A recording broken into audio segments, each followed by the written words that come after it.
Grabe naman ang gumawa sa kanya niyan. Sobrang brutal, no? Ang dami niyang sugat, oh.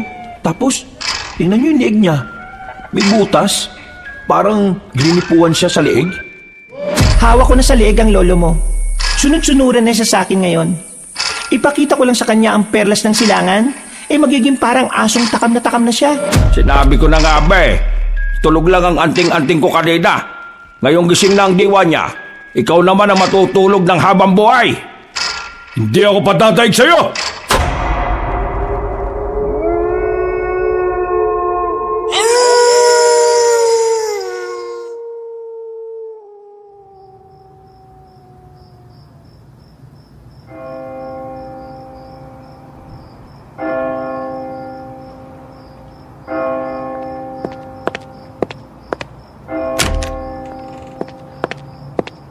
Lo, gising!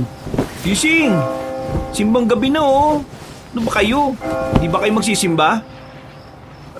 Para lang sa mga taong maraming kasalanan ng pagsisimba. Hayaan mo sila. Matutulog lang muna ako. Hindi po ba kayo kakarmahin sa sinasabi niyong yan? Bakit naman ako kakarmahin? Wala naman akong ginagawang masama. Doon ka na nga muna. Inaantok pa ako eh. Magsimba ka na, Lo. Maya naman kayo. Kilala ka dito sa atin tapos malalaman nila na hindi ka pala malapit sa Diyos. Ano bang hindi malapit sa Diyos? Baka hindi lang nila alam. Madalas kong nakakausap ang Diyos sa panaginip ko. Kaya hindi na rin mahalaga ang magsimba pa. Sige na, kayo na lang. Masaya na akong matulog dito. Total, kayo naman marami kayo kasalanan eh. Bahala nga kayo sa buhay nyo. Mabawasan sana na isang buwan ang natitira mong oras. Aba, sira ulo ka. Biro lang, Lo. Ito naman, O sige na, maghahanda na ako. Baka mahuli pa ako sa mise eh. Hindi na nagsayang pa ng oras si Sebastian. Agad-agad na rin siyang kumilos. Kahit na malamig ang simoy ng hangin sa labas, ay naligo pa rin siya sa pusuhan. Matapos yun, lumabas na rin siya at hindi na nagpaalam pa sa kanyang lolo. Habang naglalakad, natanaw niya ang kanyang kaibigan na si Bekbek. Nakatalikod dito sa kanya kaya naisipan niyang pagdiskitahan ito. Nang tapikin niya yon ng malakas sa balikat, ay nagawa niya pang tumawa. Pero nang humarap sa kanya ang lalaki ay nagulat siya. Hindi pala si Bekbek ang lalaking yon. Nakatingin sa kanya ng masama ang lalaki. Para bang anumang oras ay babalyahin siya nito. Ay, naku, pasensya na. Akala ko kasi yung kaibigan ko eh. Pasensya na sige o. Ilang minuto lang din naman ay nakarating na rin siya sa simbahan. Kakaunti pa lang ang tao kahit malapit na magsimula ang misa. Pagtingin niya sa gilid, sa wakas ay nakita na niya ang kanyang kaibigan na si Bekbek. Nilapitan niya ito at agad din naman itong nakapag-appear sa kanya. O pre, buti naman nagsimba ka. Pero nasaan si Mang Nolan? Unang simbang gabi ngayon Bakit hindi siya kasama? Huwag ka nalang maingay sa iba Pero kasi tinatamad si Lolo. Tinatamad? Pagkakarinig ko kanina, kailangan siya sa misi. Magbibigay daw siya ng mensahe sa mga kababayan natin. Ha? Wala naman siyang sinabing ganyan sa akin Aba, ewan ko. Narinig ko lang naman kanina. Ay, pasaway talaga si Lolo. Porque sikat lang akala mo kung sino nang pwedeng maging importante. Pre, siya nga pala. Baka magsimula itong misa. Nabalitaan mo ba yung tungkol dun sa nagwawalang lalaki kagabi? Si Tanoy? Di ba nakulong na yon? Hindi. Nakapagpiansa raw. Hindi naman kasi mabigat yung reklamo sa kanya At saka, may perang pampiyansa. Malakas ang loob kasi, di ba, mayaman ang tatay nun sa kabilang baryo. Ano naman ngayon na meron? Wala naman. Sinabi ko lang. Kasi, nakakabahala Baka mamaya, kung sino-sino lang yung pagtripan niya rito sa atin. Speaking of sira ulo, ayan na si Tanoy. Akalain mo yun, May balak palang magsimba ang demonyo. Napatingin lahat ng taong nandun. Baka sa mukha ng mga residente ang pagkabahala. Ang lalaking si Tanoy kasi ay madalas na gumagawa ng kaguluhan sa kanilang baryo. Pero dahil may mga koneksyon ito, walang sino mang makasaway dito. Kahit ang matandang antingero na si Mang Nolan, hindi rin umubra. Kaya nung mga sandaling yon, bigla na namang nabahala ang lahat. Mukhang gagawa na naman ng gulo rito. Tingnan mo mukha oh. Nagulat na lamang ang lahat nang biglang maglabas ng baril si Tanoy. Gegewang-gewang pa itong pumasok sa loob ng simbahan at kung sino-sino na lang din ang tinutukan. Nang mapunta kay Sebastian ang direksyon ng baril. Oh, Tanoy! Huwag ako! Wala akong kasalanan sa'yo ha! Ibaba mo yan! Nakikita ka ng Panginoon no? Natawa na lang ng malakas si Tanoy. Tila wala ito sa tamang kaisipan dahil sa kalasingan at pagiging sabog sa pinagbabawal na gamot. Nanginginig na rin sa takot ang binata. Hindi na rin ito alam ang gagawin. Kung sakali mang tumakbo siya palabas ay nababahala siya na baka bigla naman siyang barilin. Kung kakausapin naman niya ay baka mas lalo lang yung maudyukan. Napapalunok na lamang siya ng laway dahil sa kaba. Hindi magandang biro yan, Tanoy ha? Masama yan! Ibaba mo yan! Pero sa halip na pakinggan siya nito, ay tinuwanan lang siya ng lalaki. Para itong nabubuang. Marahan siyang lumapit kay Tanoy sa pagbabakasakaling makumbinsi itong ibaba ang baril. Pero mas lalo pang itinutok sa kanya ang armas na naging dahilan para tuluyan ng manigas sa kinatatayuan ng binata. Tanoy! Ibaba mo yan! Hindi maganda yung gagawin mo! Napalingon silang lahat sa pintuan nang dumating ang matandang antingero. Sumimangot ang lalaking si Tanoy. Galit na galit nitong nilapitan ng matandang antingero. Bigla na lamang itong nagpaputok ng baril. Kasunod ng putok ay ang pagtakbuhan ng mga tao. Pati na rin ang biglang pagbagsak ni Mang Nolan. Lo! Maging ang sabog na si Tanoy ay natigilan din. Tila hindi rin ito inaasahan ng ginawa ng sarili. Pero laking gulat na lamang nila nang biglang bumangon ng matandang antingero. Nakangisi ito at tila nagyayabang na pinagpagang kanyang damit. Hindi ako magiging sikat at gwapong antingero kung sa bala lamang ng baril ng binatang walang kwenta ay mamamatay. Tanoy, matagal na ako nagtitimpi sa mga ginagawa mong kakulitan at kasamaan dito sa baryo natin ha. Ngayon, tutuldukan na natin ang pagiging maligalig mo. Lo, papaslagin niyo po ba siya? Ay, hindi naman. Tuturuan ko lang siya ng leksyon. Mabilis na lumapit si Mang Nolan kay Tanoy. Babarilin pa nga sana siya nito. Pero dahil sa pagiging antingero, walang nagawa ang hawak na armas ng lalaki. Madali yung naagaw ni Mang Nolan. Hinawakan nito ng mahigpit ang kamay ng lalaki at inikot-ikot. Napaaray na lamang si Tanoy. Hindi nagtagal, naidapanan ni Mang Nolan si Tanoy. Nagpalakpakan naman ng mga taong nasa simbahan. Nakahinga na lamang ng maluwag ang lalaking si Sebastian.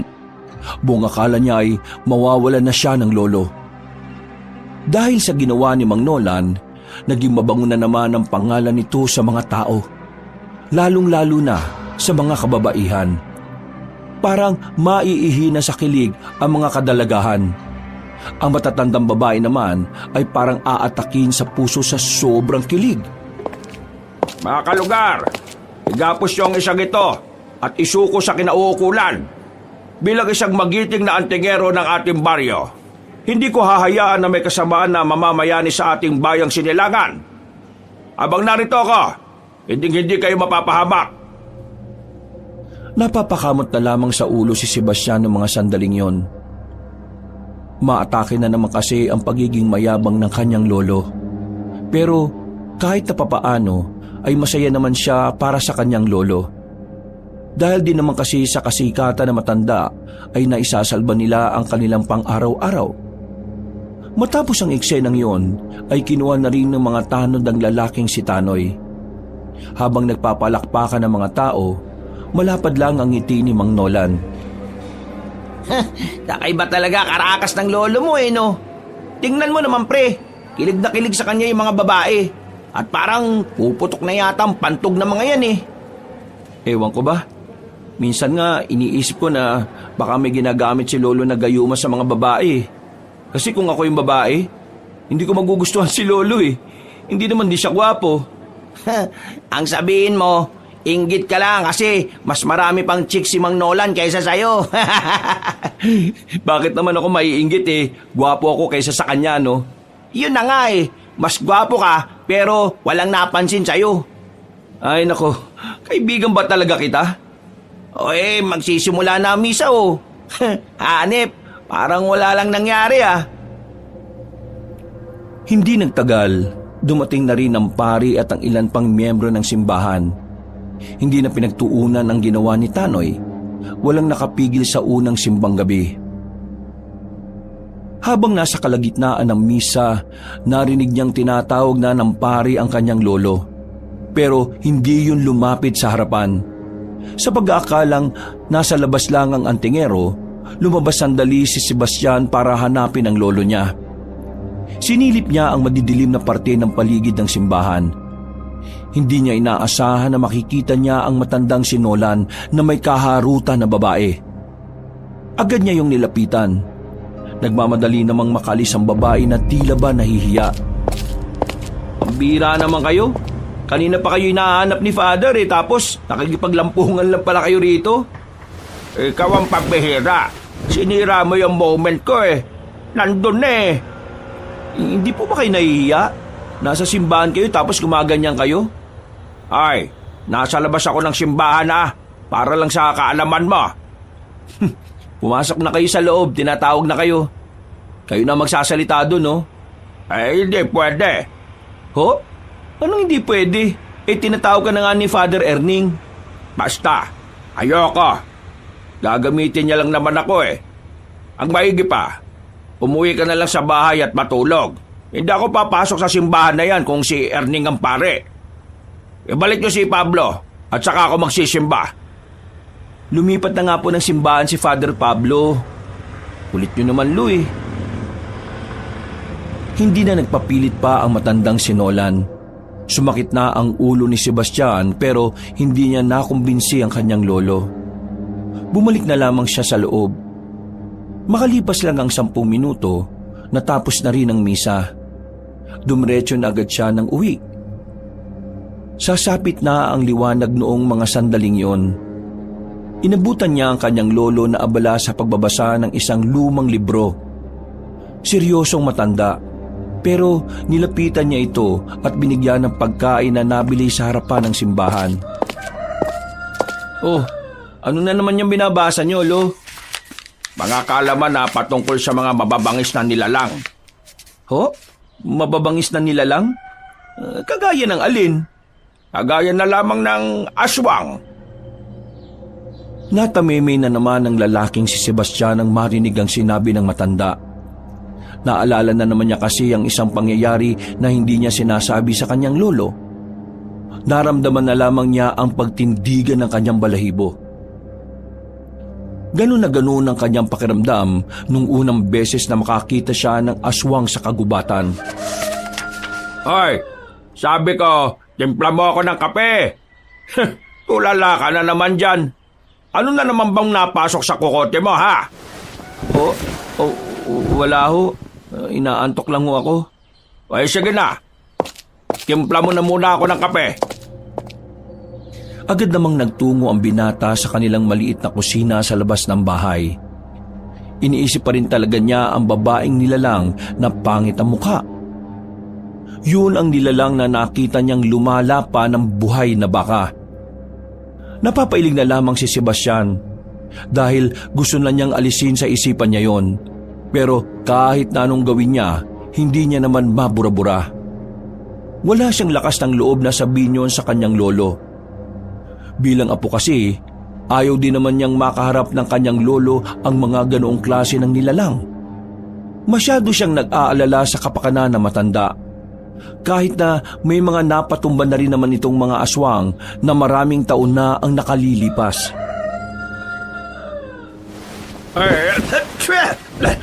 Bisit ka! Bakit nakaalak ng kaping ka? Napakamot na lamang sa ulo ang binata nang mapagtanto na asin pala ang nailagay niya sa kape sa halip na asukal. Tumakbo na lamang si Sebastian sa labas nang makitang humaawak na ng pamalo ang matandang si Nolan. Visit ka talaga sa buhay ko no? Malang-mana ka sa tatay mo sinaulo! Kinabek-bek mo muna ako, Lo. Kape ka na lang dyan. Buang! Nagmamadali na lamang na naglakad si Sebastian. Natatawa na lamang siya sa nangyari. Hindi lang kasi yun ang unang beses na natimpla niya ng maalat na kape ang kanyang lolo. Habang naglalakad, narinig na naman niya ang ilang dalaga sa gilid na pinag-uusapan ng kanyang lolo Nolan. Napapangisi na lang siya dahil doon. Pambihira. Kilig na kilig talaga sila kay lolo Lakas ng sex appeal ni lolo kahit kulubot na. Napatigil siya sa kanyang paglalakad nang makita niya ang lalaking si Cardo. Isa itong tindero ng taho. Kada umaga ay dumadaan yun sa kanilang baryo. Naisipan niyang bumili para sana yun na lang ang kanyang agahan. Paglapit niya, ngumiti agad sa kanya si Cardo na parabang matagal na silang magkakilala. Naku, taho, wala na, ubus na. Ay, ganun? Sayang naman. Gusto ko pa naman sanang bumili. Malakas kasi talaga ang bintahan ngayon lalo na't simula na ng simbang gabi. Sige, nasusunod na lang. Ay, sandali. Oh, bakit? Lolo mo yung magiting na antingero, di ba? Magiting na, babaerong antingero pa. Ano, paano mo siya nakilala? Kung pwede lang, iabot mo ito sa kanya. Isang kapirasong papel ang nilabas ng lalaking yun mula sa bulsa. Hindi na muna binasan ni Sebastian kung ano ang nakasulat doon. Pero napapaisip siya ng mga sandaling yon. Para saan to? Nautusan lang akong ipabigay yan. Ibigay mo sana sa kanya ng mas maaga. Kailangan niyang mabasa ang nakalagay dyan O sige, maraming salamat Naglakad na ang lalaking si Cardo na bitbitang wala ng laman na lalagyan ng taho. Sa halip na puntahan ng kaibigang si Bekbek, nagmamadali na lamang siyang bumalik na kanilang bahay. Pero habang naglalakad, sinubukan niyang alamin ang nakalagay sa papel. Nagsalubong ang kanyang kilay nang mapansin na wala namang nakasulat doon. Sa likod ay blanko rin, kaya hindi niya malaman kung seryoso ba ang lalaking si Cardo o hindi. Sa isip-isip niya, baka pinagtitripan lang siya na magtataho. Sira ulo yun Ano namang meron dito? Itatapon na sana niyang papel sa basurahan, pero hindi niya alam kung bakit parang merong pumipigil sa kanya. Hindi niya alam kung bakit parang tingin niya kailangan niya munang ibigay yon sa kanyang lolo. Kaya naman nagmamadali na siyang makauwi. Inabutan niya pa rin ang matandang nagbabasa ng libro. Agad niyang nilapag ang papel sa lamesa.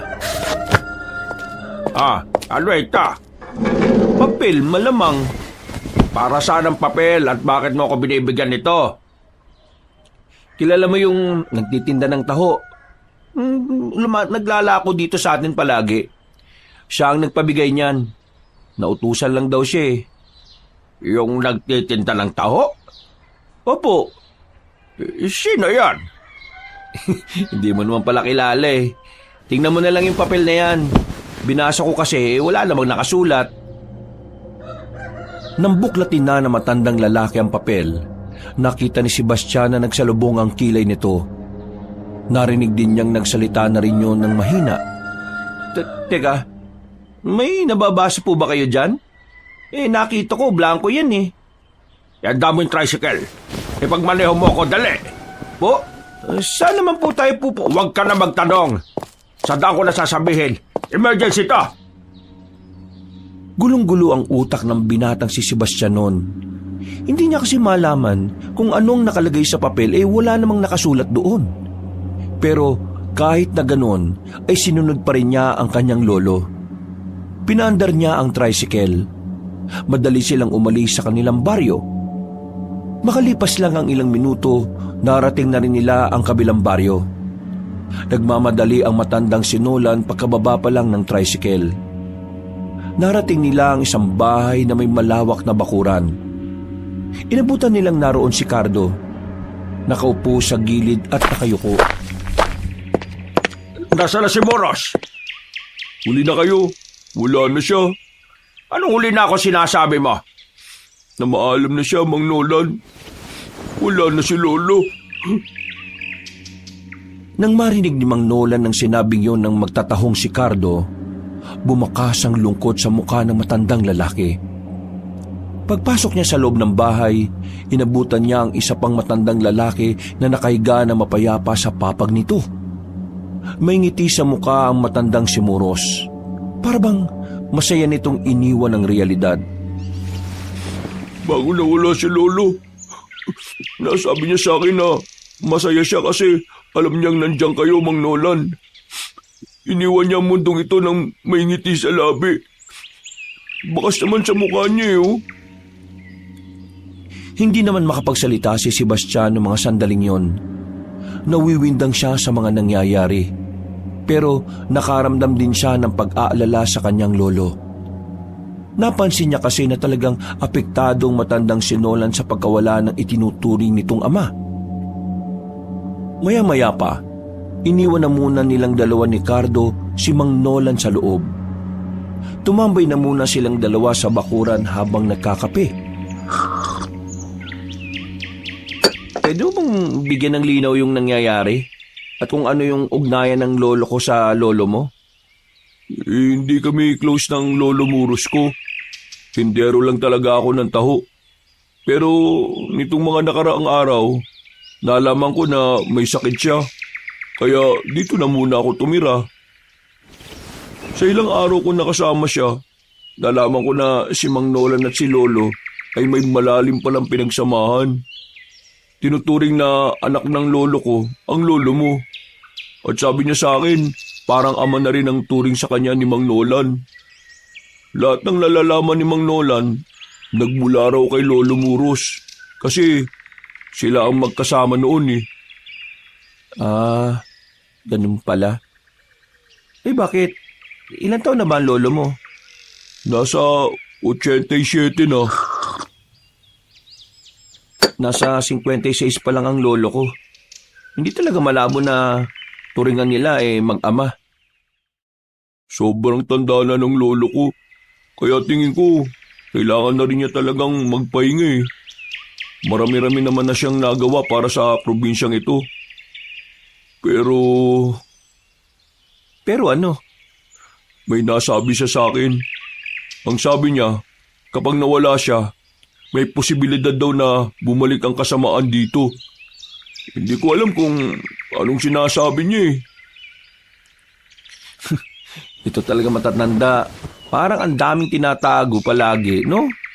Pero nalulungkot din ako sa pagkawala ng lolo mo. Hindi ko talaga akalain na may koneksyon ng mga buhay natin. Palagi lang kitang nakikitang naglalako ng taho sa amin eh. Dati nga naisip ko na asset ka ng mga pulis eh. Bakit naman ako magiging asset ng mga pulis? Grabe ka naman sa akin. Di ba ganun naman sa mga palabas? Yung mga nagtitinda ng ice cream, yung magbabalot, magtataho, pati na nga rin yung nagbebenta ng dyaryo. Bigla-bigla na lang maglalabas ng baril kapag napatrouble na. Grabe naman yung imahinasyon mo, pampelikula. Pwede ka na maging direktor siguro ng isang pelikula eh. Di naman ako nakapagtapos ng pag-aaral kaya malabo mangyari yan. Pareho pala tayo. Hindi rin kasi ako nakapagtapos ng pag-aaral eh. Lintik kasi mga aswang yan. Mga ano? Mga aswang? Oo, mga aswang. Sila ang dahilan kung bakit hindi ako nakapagtapos ng pag-aaral eh. Bakit? Anong nangyari? Anong connect?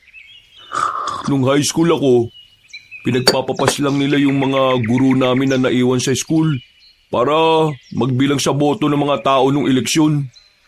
Nung namatay ang mga guru namin, halos lahat ng magulang natakot ang papasukin ng mga anak nila. Sa lugar namin, Yun lang ang pinakamalapit na paaralan eh. Kaya yun, huminto na muna ako. Tapos, nung nasubukan ko magtrabaho, hindi na ako nakabalik sa pag-aaral. Ang sarap kasing kumita eh. Pero nakakainis pa rin talaga. Mga visit na aswang na yun. Perwisyo. Nakakaawa yung mga teacher namin eh. Mga salot talaga sila. Pero nakakakilabot din. Oo, alam ko yung kinukwento mong yan. Nabalitaan ko yan noon sa isa sa mga kaibigan ko eh. Pero, tanong ko lang, anong nangyari sa mga aswang? Malamang, hindi naman sila nahuli. Ang sabi pa nga ng mga pulis noon, tao raw ang pumaslang sa mga teacher at principal namin. Hindi sila naniniwala na mga aswang ang dumali. Eh kasi naman, nung panahon na yun eh, hindi pa naman talamak ang aswang. Parang yun yata yung unang kaso ng aswang sa probinsya natin. Kakatakot. Kung hindi sila nahuli nun, siguradong hanggang ngayon eh, nabubuhay pa rin sila. Ang sabi nga sa akin ni Lolo nung nakaraan, buhay pa nga raw ang mga aswang. Naghihintay lang daw ang mga yun ng tamang pagkakataon. Kung sakaling bumalik sila at itong lugar na ito ang unang puntahan, anong gagawin mo?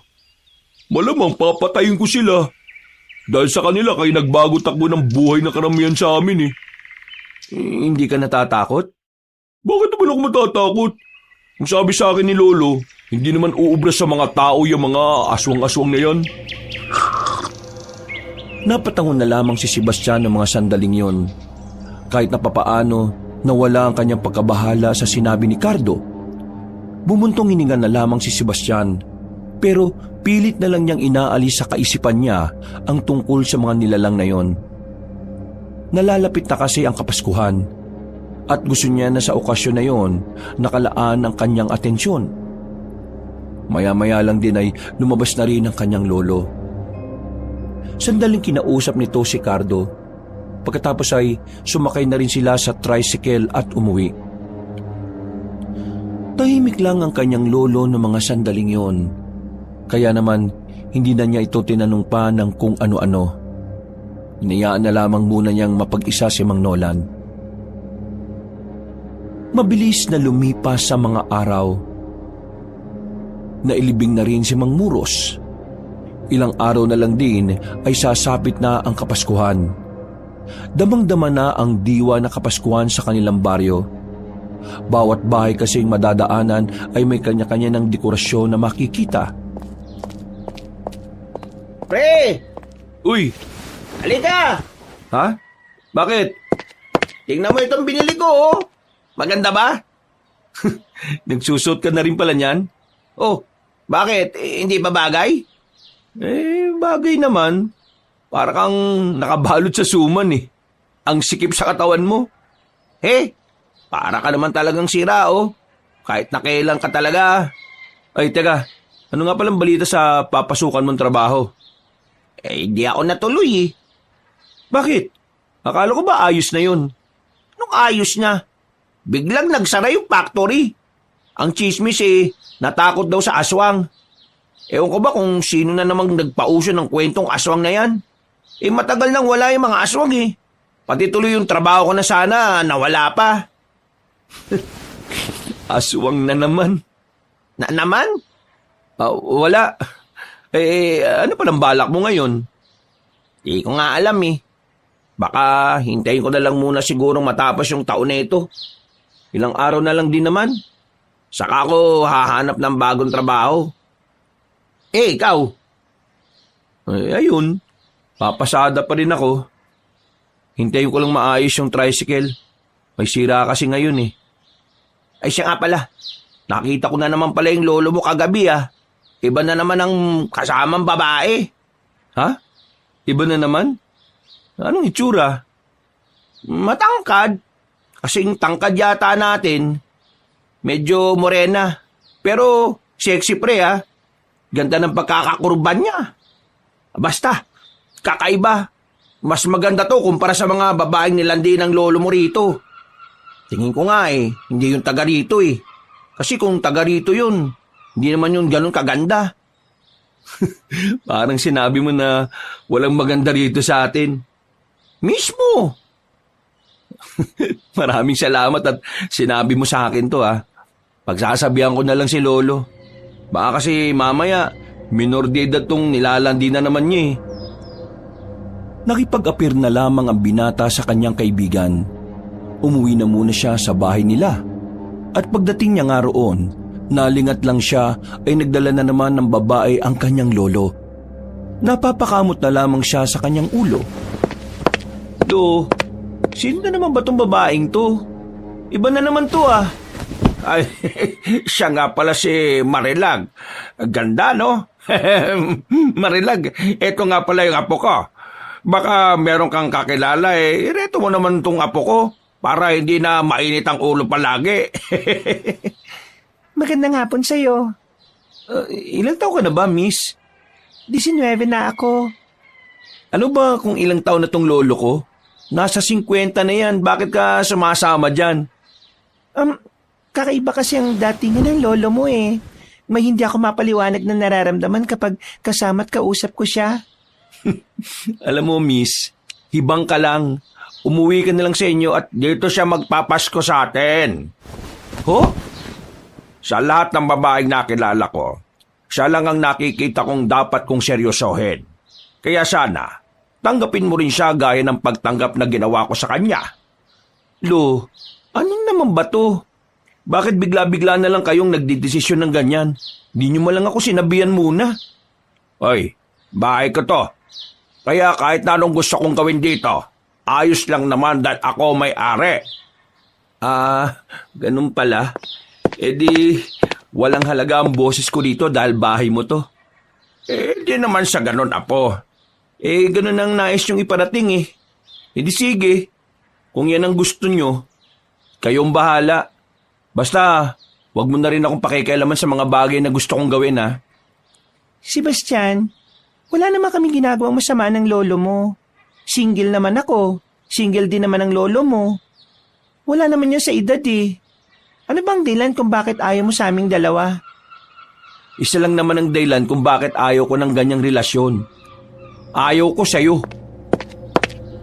Hindi na nakapagsalita pa ang dalawa nang lumabas na ulit si Sebastian. Nababa na siya sa ginagawa ng kanyang lolo. Pakiramdam niya kasi, dinudungisan ng kanyang lolo ang mapayapa nilang bahay. Wala naman kasing problema para kay Sebastian na magmahal ulit si Mang Nolan. Ang iniisip lang talaga niya ay baka gamitin lang din siya ng babaeng yon. Ay, nako. May bago na naman palang miyembro ng pamilya ninyo. 4 na araw na lang, Pasko na.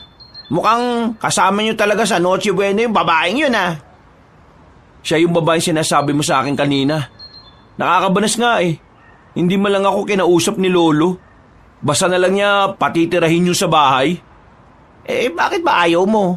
Maganda nga yun May babae na sa bahay nyo para may tagagawa na ng mga gawaing bahay dun sa inyo. Sira ulo ka ba? Ganyan tingin mo sa mga babae? Gawing utusan? Hindi naman yan ang iniisip ko Ayoko lang talaga na masaktan si Lolo. Kasi mukha namang hindi seryoso yung babae sa kanya. Alam yata ng babae na yun na mapera si Lolo kasi nga sikat siya dito sa atin at marami siyang natutulungan. Wala ka na talaga magagawa niyan, pre. Lolo mo naman talaga ang masusunod Makisakay ka na lang sa trip niya. Iniisip ko nga din, paano kung makaapekto yung babaeng yun sa pagiging antingero ni Lolo. Basta, duda ako sa babaeng yun. Isang malalim na paghinga na lamang ang nagawa ng binata. Napapailing na lang din siya dahil sa pagkadismaya. Gabi na nang maisipan niyang bumalik na lang sa kanilang bahay. Inabutan niya ang kanyang lolo sa bakuran na naglalaga ng kung ano. Pagsilip niya sa loob, hindi niya nakita si Marilag. Buti naman nakauwi ka na. Nagluluto na ako ng panghapunan natin. Nasaan yung babae mo? Di ba ayaw mo siya rito? Di pinauwi ko na. Pinauwi niyo? Seryoso ba kayo? Ano ka ba? Mas prioridad ko pa rin naman ikaw. At saka, sinabihan ko siya na magkita na lang kami palagi. Para kahit na hindi kami natuloy dito sa bahay, hindi niya naman ako mamibis. Lo, ano ba talagang meron sa inyo? Bakit ang daming babaeng nahuhumaling sa inyo? Ang tanda nyo na. Wala naman. Siguro yung karakas ko lang at yung kakaibang dating. Kailangan ba talaga meron kayong babae sa buhay? Titigil ko na nga sana yung ginagawa ko kaso nawala naman si Itay Muros. Para makalimot ako sa pagkawala niya, ito, nambababae na lang ako. Libangan lang ba? Ano na po bang balita? Saan? Di ba sabi niyo sa akin nung nakaraan, sasabihin niyo sa akin kung ano yung sinabi ni Mang Muros sa sulat? Hindi ko naman kasi nababasa Wala naman ako nakikitang nakasulat doon. Ang sulat na binigay mo sa akin ay hindi mo talaga mababasa. May ritual kasing nilagay si Itay Muros doon. Natanging mga kagaya lang namin ang may kakayahang makabasa nun. Ano nga ho nakalagay doon? Ay, sige na nga. Sasabihin ko na sa'yo. Tungkol yun sa mga aswang. Ano po? Tungkol sa mga aswang? Bakit? Kalaban niyo ba talaga ang mga aswang, Lo? Noon, malakas na antingero si Itay Muros. Kinatatakutan siya. Pero nung magkasakit siya, nagkaroon ng lakas ng loob ang mga aswang na magpakita sa mga baryo. Mabuti na lang ay may bagong henerasyon ng mga antingero. Kabilang na ako ron. Bago magretiro si Itay Muros sa pagiging antingero, gumawa siya ng malakas na ritual. Mga proteksyon na magpoprotekta sa bawat baryo kontra sa mga aswang.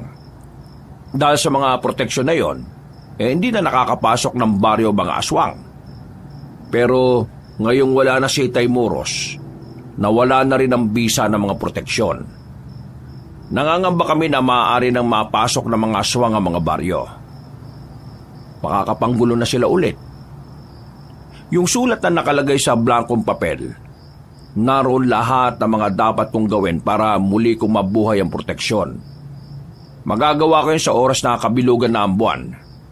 Kailangan nyo akong tulungan sa bagay na yon. Ibig niyong sabihin, matagal na ninyong pinipigil ang mga aswang? At kaya sila nanahimik ng matagal na panahon, dahil sa mga proteksyon? Gano'n na nga. Naganap lang sila ng tamang pagkakataon para muling magparamdam at maisagawa ang mga plano nilang naudlot noon. Kung ganun, delikado pala ang buhay ninyo. Matagal na namang delikado ang buhay ko. Hindi lang halata dahil puro babae ang inaatupag ko. Lo, dapat talaga huwag ka muna mambabae. Kasi nadadamay lang yung babae mo sakaling puntirihin ka na rin ng mga aswang. Isa pa, makakagulo lang ang pambababae mo sa pagiging antingero mo. Alam mo, Apo, sa bagay may tama ka dyan. Pero ang sarap kasi kapag may babae ka kaya ayos lang Kaya ko namang ipagsabay. Tumawa lang na malakas sa matandang si Nolan. Napanganga na lamang si Sebastian sa pinapakita ng kanyang lolo. Seryoso na kasi ang kanilang usapan pero bigla na lang naging siraulo ang matanda. Pumasok na lamang si Sebastian sa loob ng bahay. Inayos na lamang niya ang dekorasyon sa loob. Napapangiti na lang siya dahil nalalapit na ang Kapaskuhan. Ang araw na kung saan pakiramdam niya ay nasa maayos na kalagayan ng lahat. Pero kinabukasan, nagulantang ang kanilang buong baryo nang pumutok ang isang nakakakilabot na balita. Lahat ng tao ay napapunta sa malawak na bakuran ng barangay. Ang maglolong Nolan at Sebastian ay tumungo rin doon. Nadatnan nilang wala ng buhay ang lalaking si Tanoy na nakatakip na lang ng dahon ng saging. Si Tanoy ang lalaking madalas na lang na nagwawala at naghahanap ng away sa kanilang lugar. Grabe naman ang gumawa sa kanya niyan. Sobrang brutal, lo. Ang dami niyang sugat, Tapos, tingnan niyo yung liig niya. May butas. Parang grinipuan siya sa liig. Nagsisimula na sila. Anong nagsisimula? Yung mga aswang, gumagawa na sila ng pagkilos para iparamdam ang kanilang presensya. Nagtindigan ng balahibo ni Sebastian sa sinabi ng kanyang lolo. Sa kanya lamang naintindihan kung ano ang dahilan kung bakit may butas sa leeg ang biktimang si Tanoy. Sa isip-isip niya, maaaring dun hinigop ng aswang ang dugo ng binata. Matapos makiusyoso, agad na umalis ng bahay si Mang Nolan. Nagpaalam ito na mayroong kakausapin na tao. Hindi naman napinigilan ni Sebastian ang kanyang lolo dahil iniisip niya na kapwa nito ang tingero ang kakausapin. Mag-isa lamang nagsisibak ng kahoy ang binata sa kanilang bakuran nang dumating si Cardo. Hindi na yun nagpaalam. Diretso na yung pumasok sa kanilang bakuran. O Cardo, nagparamdam ka. Ilang araw kang walang tindang taho ah. Ano, kumusta? May inatsikaso lang akong ibang bagay. Ay, siya nga pala, si Mang Nolan, nandiyan ba? Naku, kaalis lang. Bakit? Biglang lumapit sa kanya si Cardo. Tumingin-tingin pa ito sa paligid. Halos magkalapit na ang mukha nilang dalawa, kaya nakaramdam ng pagkailang si Sebastian. Uy, Buwang, hahalikan mo ba ako? Para kang ano ah. Ay, pasensya na. Pero meron akong kailangang sabihin kay Mang Nolan eh. Pero dahil wala siya, sa'yo ko na lang sasabihin. Ano ba yung sasabihin mo?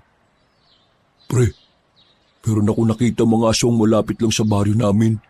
Tingin ko, meron silang binabalak na masama. Pero hindi ko alam kung saan nila gagawin yun eh. Teka na. Nakakita ka talaga ng mga totoong aswang? Oo, nakita ko sila sa gubat. Hindi sila gaya ng mga nauna kong nakita noong nasa high school pa lang ako. Parang mga normal na tao lang sila eh. Kung normal na tao lang pala yung anyo nila, paano mo naman nalaman na mga aswang yun? Narinig ko kasi yung usapan nila. Nasabi nila na parang hihintayin lang daw nila ang hudyat ng pinunong aswang. Ano? Totoo yan ha? Oo nga. Kulit mo naman eh, paulit-ulit ka eh. Malay ko ba kung niloloko mo lang ako? Pre, kailangan natin mapigilan ng mga aswang. Ngayong naiintindihan ko na kung bakit sinasabi sa akin ni Lolo na balang araw kailangan ko matutong humawak ng itak o espada. Ito na pala yun. Magagamit ko na pala yun kapag nanggulo na yung mga aswang. Bakit? Lalabanan mo ba sila? Oo naman. Lalabanan ko mga salot na yun. Ipagiganti ko yung paaralan naming naging abandonado nang dahil sa kanya. Ipagiganti ko mga guro namin na namatay nang dahil sa mga siraulong aswang na yan. Palihim na humanga ang binatang si Sebastian sa katapangan na pinapakita sa kanya ni Cardo. Sa isip-isip niya, kailangan niya ring matuto kung anuman ang mga ginagawa ng kanyang lolo. Lumipas ang mga oras. Alanganing gabi na pero hindi pa rin nakakauwi ang kanyang lolo. Hindi na niya yon hinintay pa. Inisip niya na baka napasarap na naman ang kwentuhan nito sa kung sino. Kailangan ng matulog ni Sebastian dahil magsisimang gabi pa siya. Bandang 4:00 na madaling araw, nakabihis at nakahanda na siya. Maaga kasi siyang nagising. Kahit nakulang pa ang tulog, hindi siya nagdalawang isip na magsimba. Habang naglalakad siya patungo sa simbahan, nakita niya ang dalagang si Marilag. Inakala niya nakasama nito ang kanyang lolo. Kaya naman naisip niyang sundan ng babae. Mabilis siyang naglakad. Nakita niyang dalaga na lumiko sa isang kanto. Pagtingin niya roon, natanaw niya na may kinakausap na 2 lalaki si Marilag. Sinubukan niya pang lumapit para sana marinig kung ano ang pinag-uusapan ng mga yon. Kailangan makagawa kayo ng paraan kung paano natin siya makukuha. Nahihirapan akong dumiskarte eh. Ang daming sagabal. Siya lang ang tinik sa mga plano natin. Kaya kumilos na kayo. Abangan niyo kung saan siya dadaan.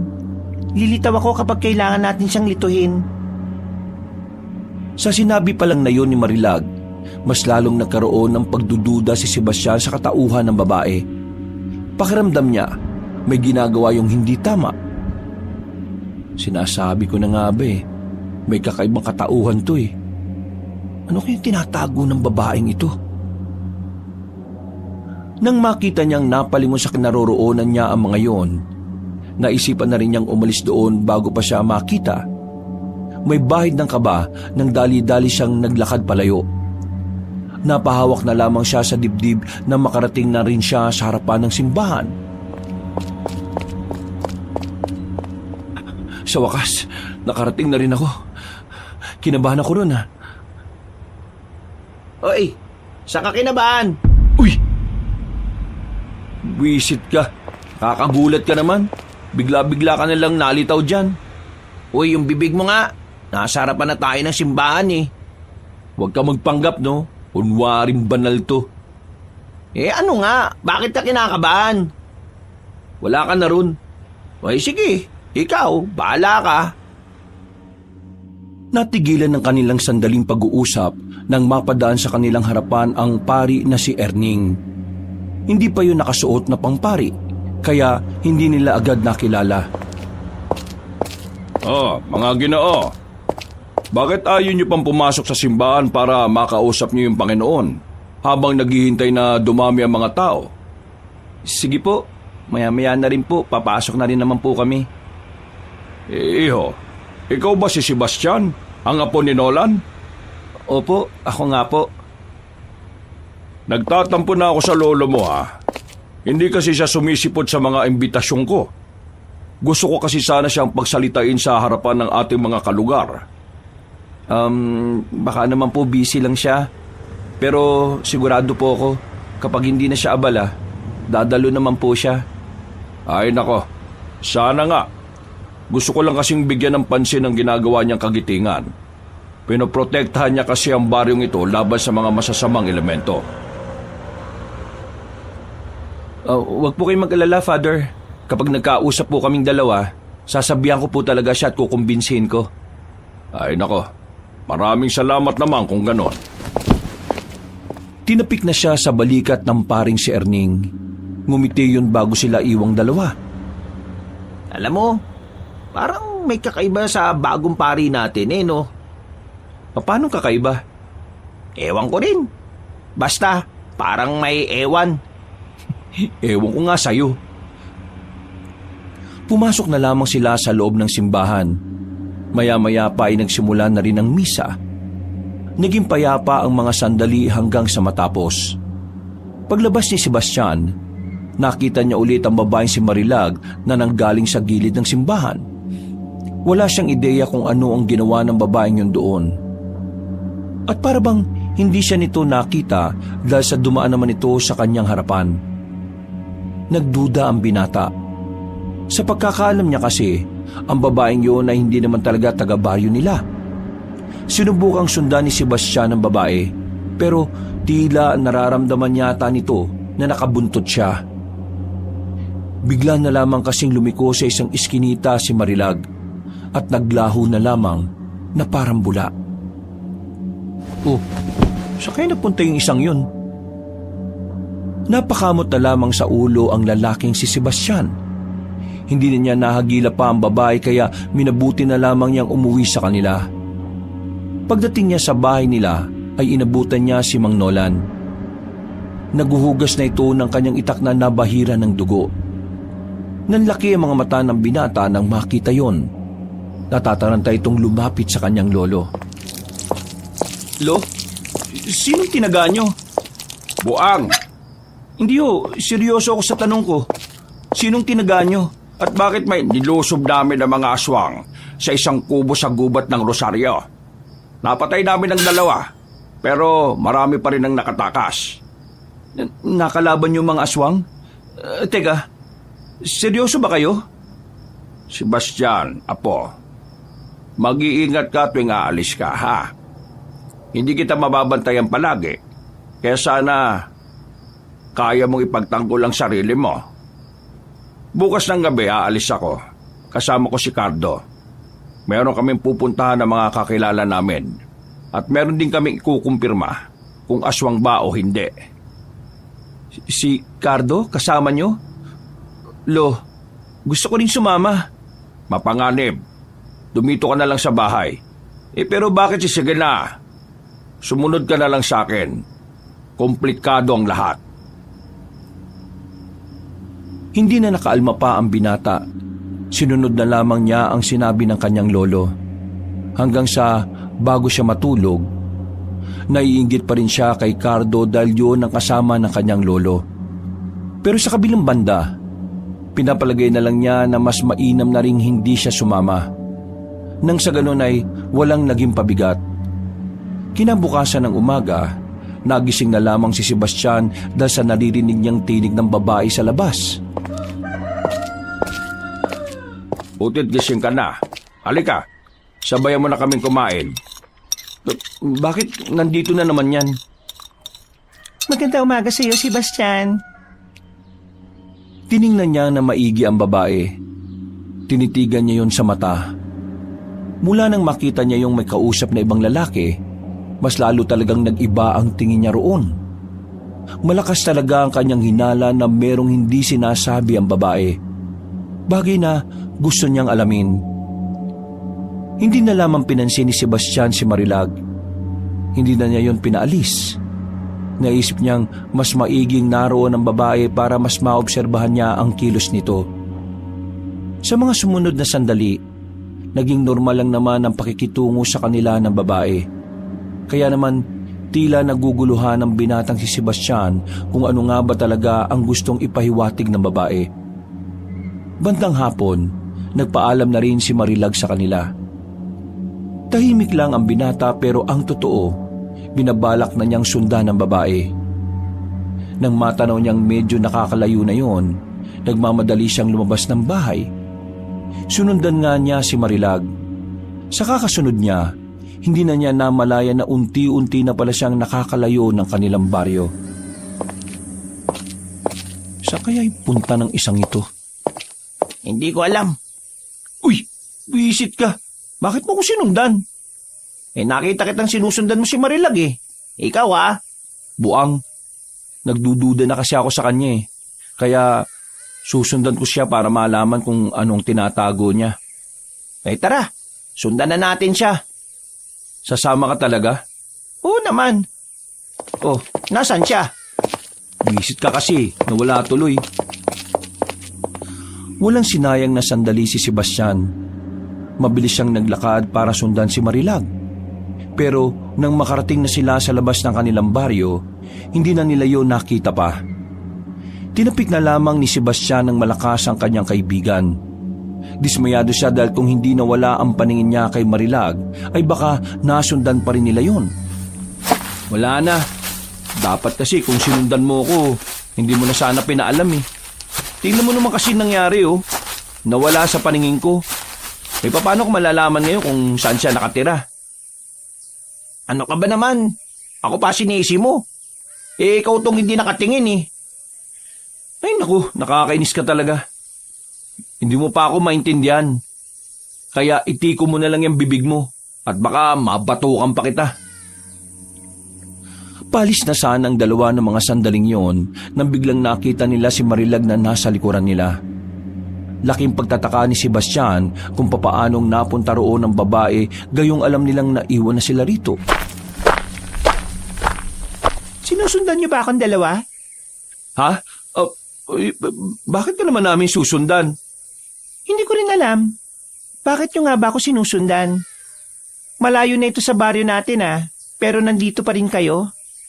Napaka-imposible naman yung direksyon na pupuntahan ko ang pupuntahan niyo rin. O bakit? Hindi ba pwedeng ganon? Hindi talaga pwede. Lalo na kung ang pupuntahan ko ang lugar ng mga aswang. Nang marinig ng dalawang sinabi ng dalaga, bumakas agad ang pangamba sa kanilang muka. Nakaramdam agad ng kakaiba ang dalawang binata.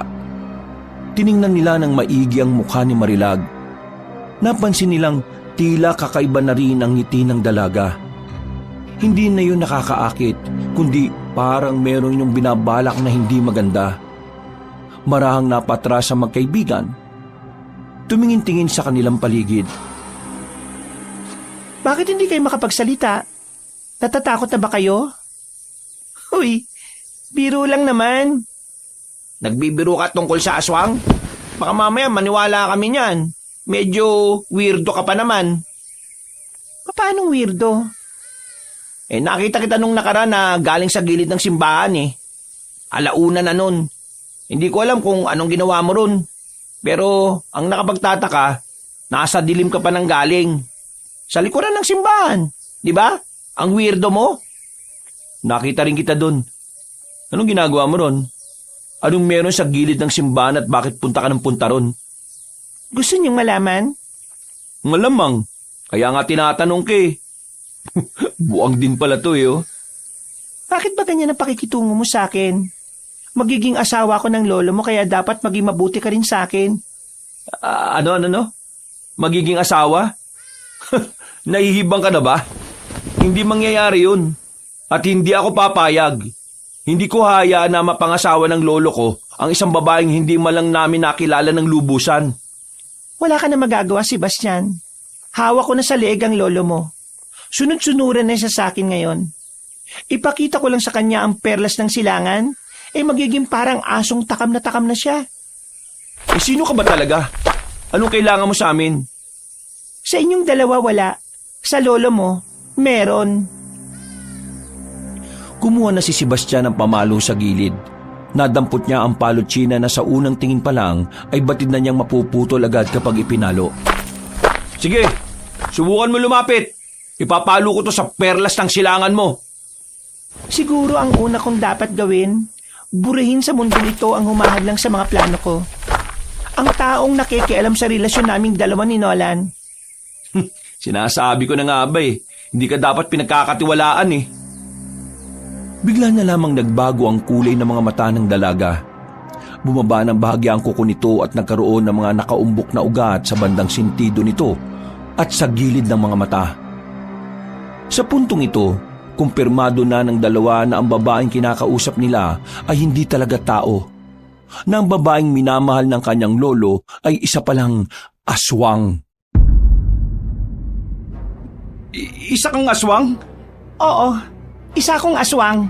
At ngayon, buburahin ko na kayo sa mundong ito para wala nang pasira sa mga plano namin. Pre, anong gagawin natin? Ano ba? Takbo! Binato ni Sebastian sa muka ang babae ng hawak na palotsina. Tinamaan ang babaeng aswang sa mata kaya nagkaroon sila ng pagkakataon na makatakas.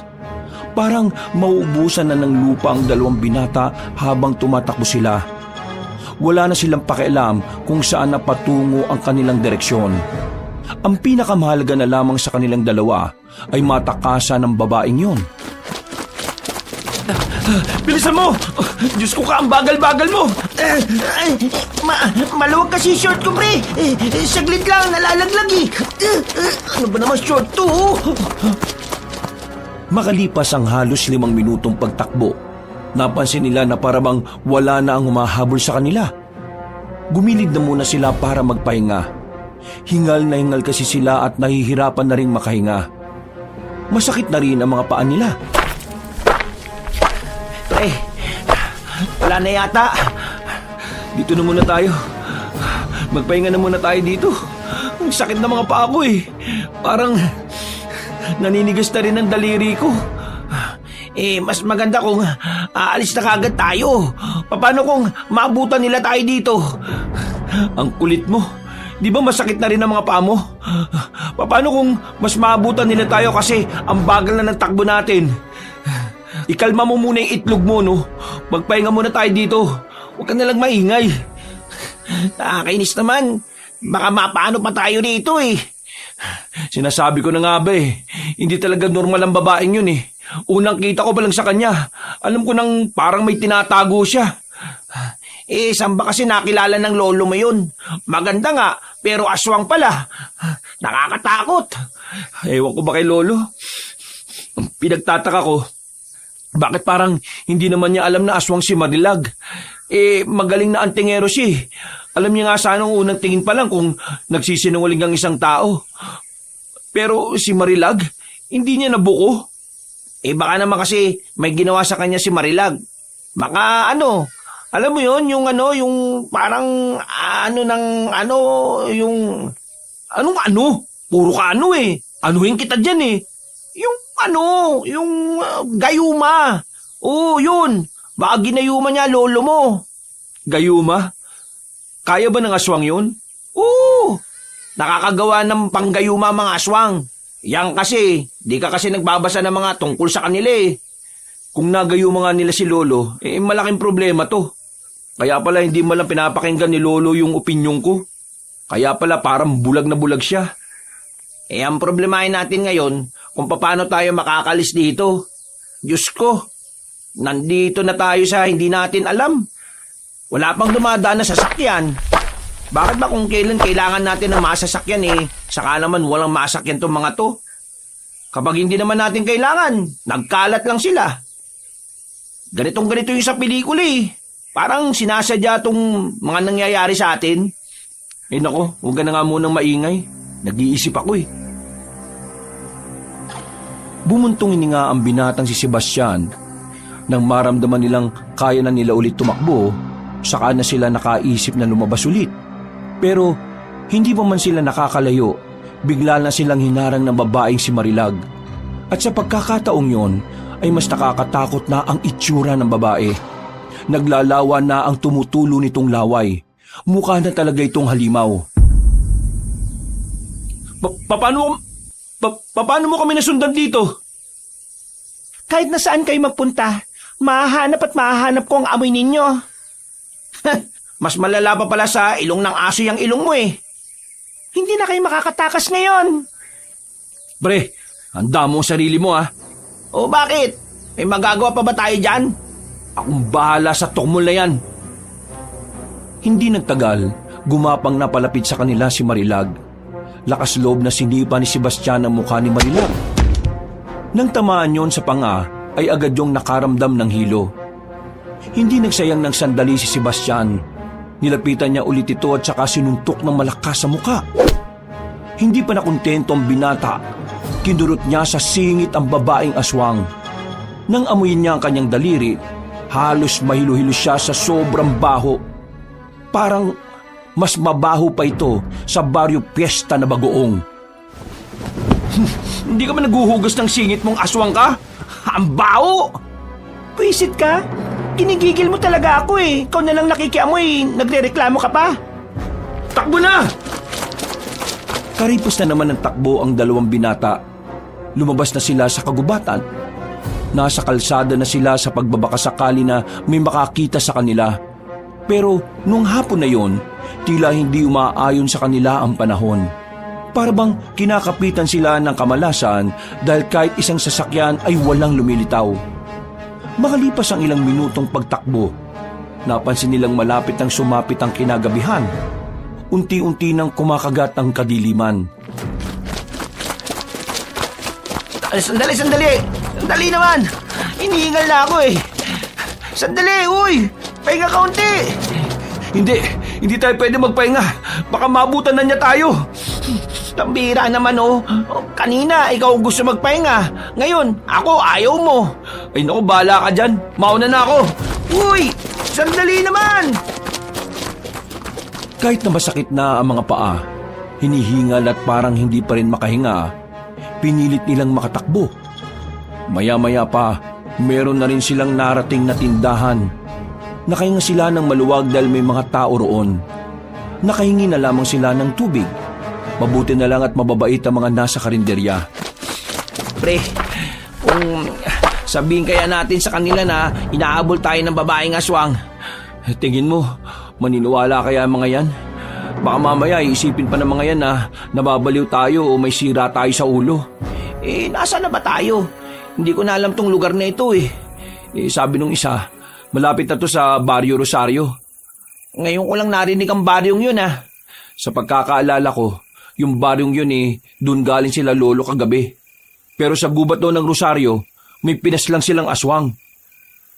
Kung ganon, baka meron dito mga aswang, pre. Uy, shh! Huwag kang maingay.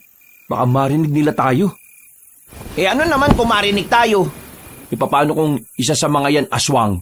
Di napukaw pa natin ang atensyon nila. Ay, oo nga sorry. Manahimik ka na nga lang muna dyan. Maghihintay tayo ng pwedeng mapakiusapan para makasakay tayo. Bumuntong hininga na lamang si Sebastian. Kahit na papaano ay nabawasan na rin ang kanyang kaba. Pero sa isip-isip niya ay kailangan niya makabalik sa bahay nila bago umalis ang lolo niya. Makalipas ang mahigit 1 oras, meron na ring dumaan na tricycle sa harapan. Nagmamadali silang lumapit doon. Mabuti na lamang ay may dala rin silang pera para madali nilang makumbinsi ang driver na ihatid sila. Nasa 20 minutong biyahe lang ang kanilang tinahak. Hindi nagtagal ay nakabalik na rin sila sa kanilang baryo. Pasado 7:00 na noon, kaya nagmamadali na siyang makauwi sa kanila. Pagdating nila sa bakuran, inabutan niya si Mang Nolan at si Cardo na papalis pa lang. Oh, saan ka ba nagpunta? Kanina pa kita hinihintay ah. Pre, parang dami niyang pinagdaanan ah.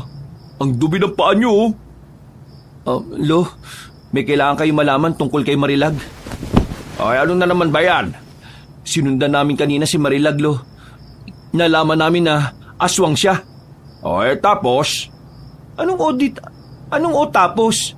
Ano pang nalaman mo? Bakit parang hindi ka malang nagulat, Lo? Alam mo ba kung anong pinagdaanan namin para lang makatakas sa babaeng yon? Ang dami namin niligpasan na puno sa gubat. Nakatapak pa kami ng kung ano-ano pero tiniis namin para lang makabalik at masabi to sa'yo. Tapos, ganyan lang ang reaksyon mo? Parang wala lang? Tingin mo talaga ang isang sikat at magaling na antingero na kagaya ko walang malalaman o manhid sa katauhan ni Marilag? Ho? Anong ibig niyo sabihin? Alam ko kung anong klaseng nilalang si Marilag. Nung una pa lang, alam ko na. Anong sinabi niyo? Ang dahilan kung bakit ko siya pinatulan ay dahil gusto kong makakuha ng impormasyon sa kanya tungkol sa pinuno ng mga aswang na hindi namin kilala. Iba kasi ang pinuno ng mga aswang ngayon. At yun sana ang gusto kong malaman para malaman ko rin kung gaano kahirap kalaban ang pinuno nila. Ibig sabihin, hindi totoong gusto mo siyang maging asawa? Hindi. Kaya ko lang naman siya gustong patirahin sa bahay natin dahil gusto kong mas maobserbahan ko siya. Pero napagtanto ko na mas mainam na hindi mo siya kasama sa bahay dahil baka madamay ka pa. Ngayon, mukhang hindi na siya babalik dito kasi nakatakas ka Alam niyang sasabihin mo sa akin to. Kaya wala na akong pagkakataon na malaman kung sino ang pinuno nila. Kaya gustong malaman ni Mang Nolan kung sino ang pinuno nila para mas mapaghandaan sila. Mahirap kasi harapin ng kalaban kung hindi mo kilala at hindi mo alam kung ano ang kayang gawin. Tila nakaramdam ng pagkapahiya ang lalaking si Sebastian. Sa halip kasi na makatulong ay tila mas naging komplikado pa ang lahat. Napapailing na lamang si Mang Nolan. Dismayado ang mukha nito.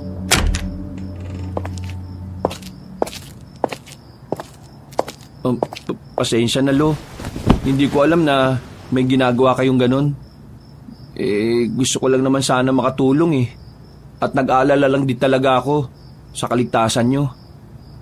Hindi ko sinabi ang tungkol doon kasi ayaw ko madamay ka. Pero wala na tayong magagawa. Nangyari na ang hindi dapat. Kailangan lang nating umusad. Lo, gusto ko pong sumama sa inyo. Delikado rito, Apo. Pwede kaming mapalaban ngayong gabi kahit iba ang lakad namin. Hindi lang ang lakad nyo. Gusto kong sumama sa mga ginagawa ninyo. Hindi mo naiintindihan. Mapapahamak ka lang. Gusto ko makabawi sa pagkakamaling nagawa ko ngayon, Lo. Kung pwede sana pagbigyan nyo ako. Mang Nolan, tingin ko dapat mo ring pagbigyan si Sebastian. Kasi tingin ko mas maganda kung matututunan niya rin yung mga ginagawa ninyo. Kasi hindi naman habang buhay nandiyan ka para protektahan siya. Tama si Cardo, Lo. Gusto ko matuto para kung sakaling mag-isa na lang ako sa buhay, kakayanin ko pa rin. Malungkot mang isipin pero darating din naman ang araw na iiwan nyo rin ako At kapag dumating yon, ayokong maging mahina kasi wala ka na. Naging madamdami ng usapan na yon. Kalaunan ay pumayag na lang din na matandang si Nolan. Sa isip-isip din kasi nito ay mas mainam na rin talagang kasama niya ang apo sa kanyang laban. Nang sa ganon ay mabantayan niya rin ito. Hindi naging madali para kay Sebastian na tanggapin na siya ang sumira ng plano ng kanyang lolo tungkol kay Marilag. Noong gabing yon ay hindi na siya napakali. Mga bandang alauna nga ng madaling araw ay nakabalik na rin ang kanyang lolo at si Cardo. Pero ang kanyang utak ay hindi pa rin natatahimik. Bakit hindi ka pa natutulog? Yung kaibigan mo sa loob humihilik na oh. Pagod din kasi yan si Bekbek eh. Akala kasi namin kanina katapusan na talaga ng buhay namin, lo. Ikaw, ano bang gumugulo sa isipan mo? Naiinis pa rin ako sa sarili ko. Hindi ko kasi alam na may iba ka palang plano. Nasira ko patuloy. Huwag mo nang isipin yun na po. Nangyari na eh. Ang kailangan na lang natin isipin ngayon ay ang kung paano natin magagawa ang bagong ritual. Bukas ng gabi, kabilugan na ng buwan, ilalagay na natin ang mga pangontra sa bawat baryo at isasagawa natin sa gubat ang mga ritual ng maging epektibo ang mga proteksyon. Isasama niyo ba talaga ako? Oo, kailangan kita ron eh. Kasama din natin si Cardo. Lo, paano kung malaman ng mga aswang na isasagawa mo na naman ang ritual para sa proteksyon? Yun ang dapat natin pagandaan. Dahil hindi ko rin man talaga alam kung ano mangyayari. Ito ang unang beses na gagawin ko ito. Kaya sana magawa ko rin ang nagawa ni Itay Muros. Napatango na lamang ang binatang si Sebastian. Matapos ang kanilang usapan, ay gumaan na rin ang pakiramdam niya. Kaya naman nakatulog na rin siya kalaunan. Kinaumagahan, maagang umalis ang kanyang lolo. Ang naiwan lamang doon ay si Cardo na siya namang maagang nagluto ng kanilang makakain. Gutom na kayo? Nagluto ako ng kamote. Walang mabilis sa palengke. Sarado ngayon. Bakit sarado? Lunis ngayon ah. Meron kasing kumakalat na chismis. Ang sabi, meron daw nakatirang aswang dito sa atin.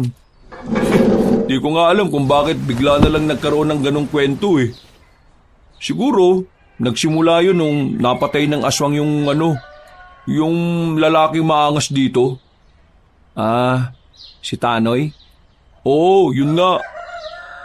Mukhang apektado na rin talaga ang baryo namin ngayon ah. Mas lalo naman yung baryo namin. Bakit? Nitong nakaraan lang kasi doon talaga may namataan na aswang. Bukod sa gubat ng Rosario, sa may gubat din ng baryo namin meron. Grabe no, talagang kumakalat na sila. At malakas ang kutob ko na nagmamanman sila sa mga baryo. Siguro inaalam nila kung ano ang pinakamadaling sakupin. Napalunok na lamang ng laway si Sebastian nang dahil sa kaba. Iniisip pa lamang niya ang kaguluhang magagawa ng mga nilalang na yon ay parabang nangihina na ang kanyang tuhod. Kaya naman pilit niyang kinukondisyon ng kanyang utak. Pilit niyang kinukumbinsi ang kanyang sarili na kailangan niyang tapangan para makatulong sa kanyang lolo. Mabilis na lumipas sa mga sandali. Sumapit na rin ang kinagabihan. Nakahanda ng lahat ng gagamitin ni Mang Nolan sa pagsasagawa ng ritual. Bandang 7:00, naghiwalay na sila ng landas. Si Mang Nolan ay dumirekta sa gubat, habang si Sebastian at Cardo naman ay pumunta sa mga kalapit na baryo. Kailangan kasi nilang maitusok sa lupa ang kapiraso ng kawayan na nagtataglay ng proteksyon. 4 na lang ang ilagay natin. Kailangan mailagay na natin ito sa mga baryo bago matapos ang ritual ng lolo mo. Ayos lang kaya si lolo doon? Paano kung biglang may pumigil sa kanyang aswang? Kaya nga kailangan natin bilisan para mapuntahan na natin siya kaagad. Habang naglalakad sila, biglang may huminto na sidecar o padyak sa gilid nila. Nakita nilang si Bekbek pala ang nagmamaneho noon. Nakangiti sila nitong tinawag. Hoy! Ano? Sabay na kayo? Uy, may kailangan pa kaming puntahan eh. Maatid mo ba kami? Narinig ko yung usapan nyo. Kaya alam ko yan. Sakay na! Sige, maraming salamat pre ah. Para din naman to sa lahat, di ba? Ako nang bahala. Malakas ako pumadyak. Tila naging hulog ng langit para sa kanila ang lalaking si Bekbek. Maya-maya lang ay agad na rin nilang napuntahan ng isa pa. Ganon din ang pangalawa at pangatlo. Pero nang nasa pang-apat na baryo na sila, dito na magbabago ang lahat. Narito na tayo. Salamat pre ah. Hintayin mo na lang ba kami rito? Ayoko na maghintay. Nasama na lang ako siguro para makaramdam ako ng kakaiba. Bakit? Anong problema? Ewan, parang bigla lang akong kinabahan eh. O sige na, pumasok na tayo. Kailangan na natin magmadali. Hindi na nagsayang ng panahon ng tatlong lalaki. Nagtungo na sila sa harapan ng baryo at naghanap ng magandang pwesto. Maya-maya lang, naitusok na rin nila ang proteksyon sa lupa na malapit sa taniman ng bawang. Paalis na dapat sila nang biglang nasa harapan na pala ng padyak ang babaeng si Marilag. Agad silang napatigil. Kinuha naman agad ni Cardo ang itak. Sige, lapit! Masubukan na rin natin tong bagong hasa akong itak. Mukhang nakapagsumbong na sa inyo ang lalaking si Sebastian ah. Matagal nang alam ni Mang Nola na aswang ka. Pinapasakay ka lang niya. Maswerte ka lang eh. Wala ka ngayon sa tabi niya. Alam niya na aswang ako? Oo, alam ng lolo ko na aswang ka. Niloloko at nililinlang ka lang niya para makakuha siya ng impormasyon. Walang yung matandang yun ah.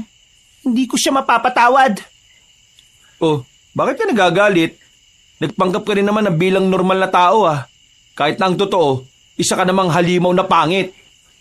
Eh kung patayin ko na kagad yung aswang na yan, ginagalit niyo ba talaga eh? Akong bahala. Sige, tutulungan kita. Eh di sige, yan ang gusto mo eh. Nagsimulang umatake sa kanila ang babaeng aswang. Agad namang itinulak ni Sebastian si Bekbek sa gilid. Sa kamalas-malasan ng binata, naasubsob ito sa dumi ng kalabaw sa gilid. Samantala, hinarap naman ni Cardo ang babae. Sinubukan niyong patamaan ng kanyang itak, pero masyadong maliksi ang aswang. Hindi yun matamaan kaya ang ginawa ni Sebastian, lakas loob na nilapitan ng aswang. Nang makakuha ng tamang pagkakataon ay agad niya yung sinuntok ng malakas sa ulo. Pero sa halip na masaktan si Marilag, si Sebastian pa ang nasaktan sa ginawa niya. Ang tigas kasi ng ulo ng babae. Ray, wisit na ulo yan. Literal na matigas. Hoy, ilag! Hinila ni Cardo si Sebastian nang biglang mangalmot ang babae. Kinabahan si Sebastian sa sandaling yon dahil muntika na siyang madali ni Marilag. Hindi niyo ako matatalo. Hindi kayo makakalis dito. Hindi niyo mababalikan ang matandang yon. Huwag kang maging kampante. 3 kami oh, isa ka lang. Anong 3? Kayong 2 lang no? Matapos akong ipahila mo sa tain ng kalabaw niyang taong yan, isasama niyo pa ako dyan? Hindi na no? Grabe yung ginawa niya sa akin. Muling gumapang ng mabilis ang babaeng aswang. Sisipain sana ni Sebastian ang babae pero nahawakan nito ang kanyang paa. Buti na lang at mabilis yung nataga ni Cardo. Dumistansya ang babae nang maramdaman nito ang malalim na hiwa na tinamo sa braso. Ngayon na, Sebastian! Ha? Sabayan mo ako! Kahit na naguguluhan, ay sumabay pa rin si Sebastian sa paglapit sa babae. Habang tinatagaan ni Cardo si Marilag, kumuha naman ng bato sa gilid ng binata. Pinagbababato niya si Marilag. Nang dahil sa ginawa niya, ay nahati ang atensyon ng aswang. Dahilan para matamaan na yun ni Cardo. Tinigan ni Cardo ang babae sa bandang leeg at saka sa muka. Nang matamaan yun, ay mabilis na tumalon si Marilag paakyat sa taas ng puno. Dinig pa nila ang mabilis na paghinga ng babae. na tila ba hinihingal na ito dahil sa mga sugat na tinamo. Bumaba ka dyan! Tapusin na natin to! O nga, akala ko ba mabangis na aswang ka? Hindi ako makapaniwala na ang mga kagaya niyo lang ang makakaharap ko at ang gagawa nito sa akin. Kaya ngayon, sisiguraduhin kong pagbabayaran niyo ito. Matitikman niyo na rin ang tunay kong kulay. Hindi nagtagal, nasaksihan na rin nila ang pagpapalit ng anyo ni Marilag. Noong mga sandaling yon, medyo nabahala na silang dalawa ni Cardo. Batid nilang kapag ganun na nga ang isang aswang, maaring mas malakas na ito kumpara sa una nitong estado. Hindi na to biro. Kailangan natin puntahan ng lolo mo. Hindi pwedeng matagalan tayo rito. Pagbilang ko ng 3, tatakbo na tayo ha. 1, 2, 3! Tumakbo silang 3 palayo habang hindi pa tapos magpalit ng anyo ang aswang na si Marilag. Noong mga sandaling yon, ang tanging layunin lamang nila ay mapuntahan kung nasaan man si Mang Nolan. Pero hindi papayag ang aswang na si Marilag na makatakas sila. Kaya naman sinundan din sila nito hanggang sa makarating na nga sila ng kagubatan. Malayo pa sila Mang Nolan, kaya naman hindi rin nila alam kung aabot pa sila sa matanda. Mga pre, malapit na rin tayo maabutan. Walang ya, ang bilis tumakbo. Kabayo ba yan o aswang? Bilisan mo kasi! Mauna na kayo, dali! Biglang tumigil sa pagtakbo si Cardo para harapin ang aswang na si Marilag. Tumigil din naman ang babae. Hindi na lang din tinutulan ni Sebastian ang pagpapakabayani ni Cardo dahil mas kailangan nilang marating kung nasaan man si Mang Nolan. Hindi nagtagal, dinatnan na nila ang matandang kakatapos lang sa ginagawang ritual. Hinang-hina si Mang Nolan. Muntikan pa itong matumba kung hindi nila yon inalalayan. Lo, ayos ka lang ba? Nagawa ko. Natapos ko na ang ritual. Ligtas na ang mga taga-baryo. Pare, tulungan nyo nga akong alalayan si Lolo. Sige pre! Teka, ano ba yung mga nasa mukha nyo? Bek-bek! Huwag nyo na pong pansinin yan. Ang malaga, makalis na tayo rito. Inakay nila si Mang Nolan. Nang papaalis na sana sila sa lugar na yon, ay bigla na lamang dumating ang iba pang mga aswang.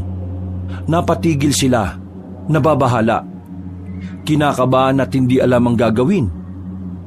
Batid nilang maaring mapahamak ang matandang si Nolan nung sandaling yon. Lalo pat walang kakayahan ng matanda na lumaban dahil hinang-hina ito. Kaya naman, kinuha ni Sebastian ang itak na matanda. Pinaubayan nito ang kanyang lolo sa kaibigang si Bekbek. Humarap siya sa mga aswang na may tapang at katatagan. Kahit na alam niyang wala pa siya sa kalingkingan ni Cardo para kalabanin ang mga yon. Alam kong wala pa akong alam sa ganito, Lo. Pero hindi yun magiging hadlang para protektahan ka sa mga ganitong uri ng sitwasyon. Apa, pag-iigat ka. Gagawin ko makakaya ko, Lo. Bumuntong nga muna ang binata. Maya-maya lang ay lumapit na rin sa kanila ang mga aswang. Walang pag-aalinlangan na inatake ni Sebastian ang mga yon. Bara-bara niyang winasiwas ang sandata. Meron naman siyang tinatamaan, pero hindi niya matamaan lahat. May iba pa na nakakalusot at ilang sandali nga lang din, tinamaan din siya ng isang aswang sa bandang braso. Sebastian! Huwag mo ko intindihin, Lo.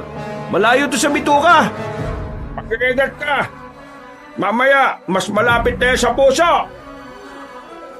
Ilang sandali lang, nakita na lamang nilang mas dumami na ang aswang na nakapalibot kay Sebastian.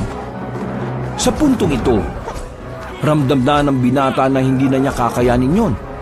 Pero dahil wala naman siyang magagawa, kailangan niyang harapin ang mga yon kahit buhay pa niya ang maging kapalit. Huminga siya ng malalim kahit na nararamdaman niya pa ang hapdi sa kanyang braso.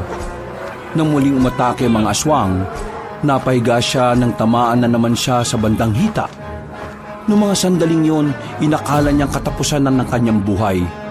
Ngunit isang himala ang nangyari. Dumating ang ibang kasamahan ni Mang Nolan. Umatake ang ibang manunugis. Dali-dali nilang pinagpapapaslang ang mga aswang na nasa paligid. Pero sa halip na makisabay pa roon si Sebastian, mas inunan niya pa ang kaligtasan ng kanyang lolo. Inakay nila papalayo roon ang matandang lalaki. Hindi nagtagal, nakalabas na rin naman sila ng kagubatan. Naglalakad na sila sa gilid ng kalsada ng mga sandaling yun nang biglang lumitaw na naman ang babaeng si Marilag. Kapansin-pansin na medyo nanghihina na rin to dahil sa ilang sugat na tinamo. Akala niyo ba matatakasan niyo ako? Pre, ano kaya nangyari doon kay Cardo? Kung ano man ang nangyari sa kanya, kailangan ko pa rin tong harapin. Hindi nila pwedeng mapas lang si Lolo. Mag-iingat ka. Malakas at maliksi siya kahit na marami na siyang galos. Alam ko, Lo, pero hindi ko siya patatawarin. Atake na sana si Sebastian, pero bigla na lamang may tumarak na kutsilyo sa bandang sentido ng aswang. Gumewang-gewang yon sa paglalakad. Hanggang sa hindi nagtagal, natumba na rin ito. Sandali itong nangisay na kalaunan ay agad na ring namatay. Pagtingin nila sa gilid, naroon si Cardo. Hingal na hingal at meron na rin mga tama sa katawan. Mabuti naman at ligtas ka. Pasensya na nakatakas siya sa akin eh. Kailangan na muna natin lumayo. Sa bahay, doon na muna tayo. Paano ang mga manunugis, Lo? Huwag mo silang intindihin. Mga veterano at biyasa na mga yon. Kailangan natin makabalik sa ligtas na lugar. Hindi pwedeng maabutan pa tayo rito ng mga aswang. Wala na silang sinayang na sandali. Nakabalik na kaagad sila sa kanilang baryo. Agad namang inasikaso ni Sebastian si Mang Nolan at Cardo. Mas inunan niya pa ang mga yon kahit nasugatan din naman siya. Maya-maya lang, naging maayos rin ang pakiramdam ng dalawa. Si Sebastian naman, tila namamanhid ang kanyang katawan. Hindi na kasi niya nararamdaman ang mga galos. Apo, may galos ka rin. Dapat inuna mo muna sarili mo. Sinabi ko naman sa inyo, Lo, malayo sa bituka yan. Tingnan nyo, kayang-kaya ko kang tiisin eh. Mang Nolan, kakaiba po yan si Sebastian. Kahit ngayon lang lumalaban sa mga aswang eh, pero yung tatag ng katawan niya, kakaiba. Kakaiba ka rin. Ang galing mo makipaglaban. Nagawa mong talunin si Marilag. Pero hindi pa tayo dapat maging kampante ha. Hindi pa natin nakakaharap ang pinuno nila. Malakas ang kutob ko na mas matindi ang balik nila dahil sa nagawa natin ngayon. Lalo na't napaslang na si Marilag. Ano ba talagang papel ni Marilag sa lahi ng mga aswang? Malakas ang inala ko na siya ang kanang kamay. Siya ang kasintahan ng pinuno. Wala pa rin ba talaga tayong impormasyon tungkol sa pinuno nila? Magpapasko na eh. Wala pa rin eh. Kaya hindi ko rin talaga masabi na nakakalamang na tayo sa laban na ito. Hello, maiba lang Nagtataka lang kasi ako. Di ba sabi nyo sa mga tao, ikaw ang pinakamahusay na antingero? Pero bakit kanina, hindi mo naman yata nagamit yung anting-anting nyo? Kahit ang anting-anting ko ay nauubos din ng lakas sa paggawa ng ritual. Hindi ko inakala na ganun pala katindi ang proteksyon na nagagawa nun. Ngayon, mas lalo ka dapat naming protektahan. Dahil kapag nawala ka, mawawala na rin ang proteksyon ng mga baryo. Mabuti naman at alam mo ang bagay na yan. Huwag kang mag-alala. Sa oras na maging maayos na ang kalagayan ko, hindi nyo na ako kailangang intindihin. Napabuntong hininga na lamang ang matandang lalaki. Si Sebastian naman ay gumaan na rin ang pakiramdam. Kinabukasan, naging mapayapa naman ang kanilang araw. Walang nabalitaang may aswang na nakalapit sa mga baryo. Yun ay dahil nagiging mas epektibo na rin ang mga proteksyon na kanilang inilagay. Lumipas pa ang ilang araw. Dumating na nga rin ang bisperas ng Pasko. Lahat ay abala na sa kanilang mga bakuran. Kahit sila Sebastian, pansamantala na munang kinalimutan ang problema nila tungkol sa aswang. Kampante naman silang wala nang makakapasok na aswang sa kanilang baryo. Napakadami naman nating handa mamaya. 4 lang naman tayo. Siyempre naman, Lo. Espesyal to. Kasi kasama natin ngayon si Cardo at si Bekbek. Nasanay kasi tayo na 2 lang tayo palagi sa Pasko eh. Ikaw ba, Bekbek? Hindi ka ba pagagalitan sa inyo kasi dito ka magno-Noche Buena? Hindi naman po. Kahit nga hindi ako umuwi dun eh. Hindi naman nila ako hahanapin. Mang Nolan, Sebastian, maraming salamat kasi tinanggap niyo ako rito ha. Ngayon, kayong hindi ako makauwi sa amin, inakala ko talaga na mag-isa lang ako magpapasko sa bahay ni Lolo Muros eh. Buti na lang, nandiyan kayo. Hindi ka na naman ibang tao sa amin. Kahit sandaling panahon lang naman ang pinagsamahan natin mahalaga ka na rin sa amin. At saka, parang tatay ko na ang lolo mo. Kaya parang tsuhi mo na rin ako. At saka, kakaibang Pasko ngayon. Tingnan niyo mga tao, ang sasaya nila. Kahit hapon pa lang. Mas maganda talaga kung mas marami. Mang Nolan, sumama naman po kayo sa amin mamaya. Maaga po ang simbang gabi ngayon eh. Mga 9:00 po ang simula ng misa. Sana naman makasama namin kayo. Hindi ko kasi talaga gusto yung pagmimisa ni Father Erning. Hindi siya kagaya ng nauna na nakasanayan ko. Pero sige, susubukan ko. Ayun, di kumpleto tayo magsisimba niyan. Pero kapag tinawag ako para magsalita sa harapan ayoko ha. Wala ako sa mood eh. Natawa na lamang si Sebastian. Noong mga sandaling yon, masaya ang puso ng binata. Damang-dama niya ang diwa na Kapaskuhan. Pakiramdam niya noon ay parang wala silang dinadalang mabigat na problema. Mabilis na lumipas sa mga oras, nakahanda na rin ang lahat ng kanilang handa. Ilang oras pa naman bago ang Noche Buena, kaya lumabas na muna si Sebastian at Bekbek. Maghahanda kasi sila ng pwedeng mabili na pangregalo sa matandang lalaki. Sa kanilang paglalakad, muli nilang nakasabay si Mang Erning, ang pari ng simbahan ng kanilang baryo. Nakapambahay lamang ang pari, para lang itong normal na residente. Tumingin yun sa kanila, pero hindi ito umiti na kagaya ng ginagawa nito palagi. Napaisip ang dalawa. Pakiramdam nila ay merong nagbago sa paring yon. Kaya naman hindi nila napigilan ang kanilang sarili na sundan yon hanggang sa makarating na sila sa simbahan. Nang makapasok na ang pari, nakasalubong naman nila ang pinakamatandang madre, si Sister Maya. Kitang-kita ang pagiging balisa nito. Para bang takot na takot. Sister Maya, ayos lang po ba kayo?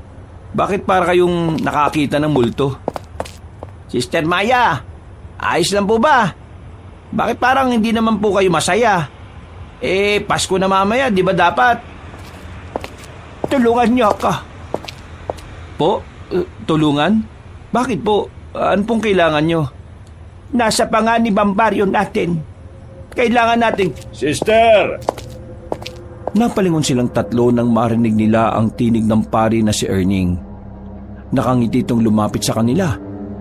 Hinawakan ni Erning ang matandang babae at saka marahas na inakay palayo sa 2 binata.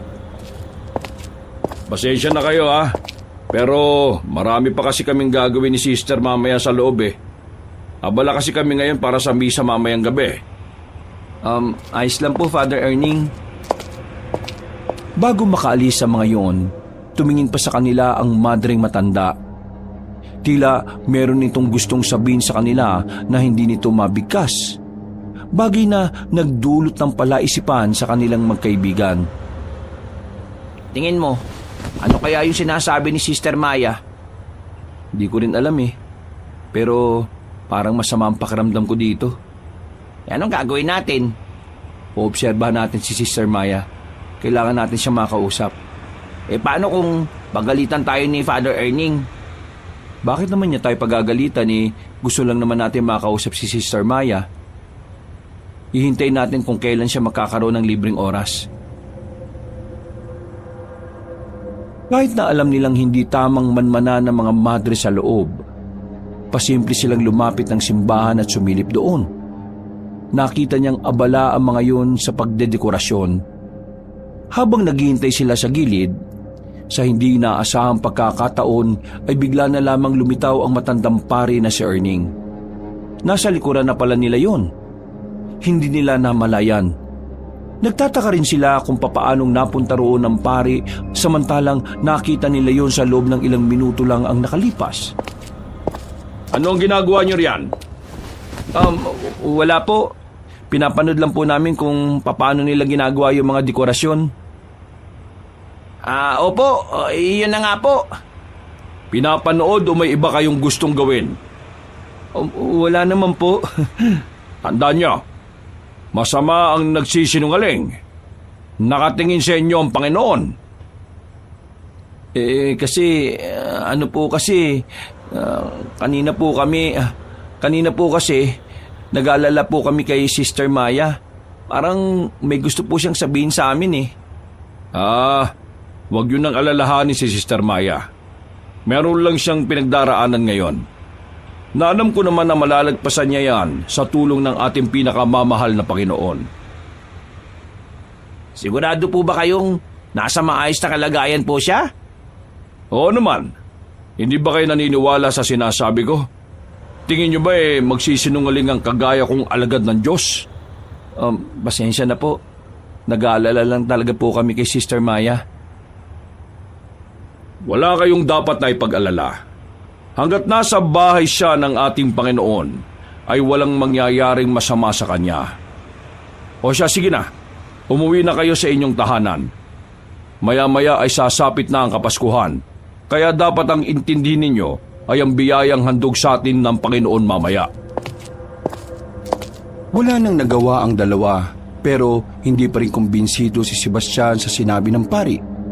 Malakas talaga ang kanyang kutob na hindi maayos ang lagay ng madre na si Maya.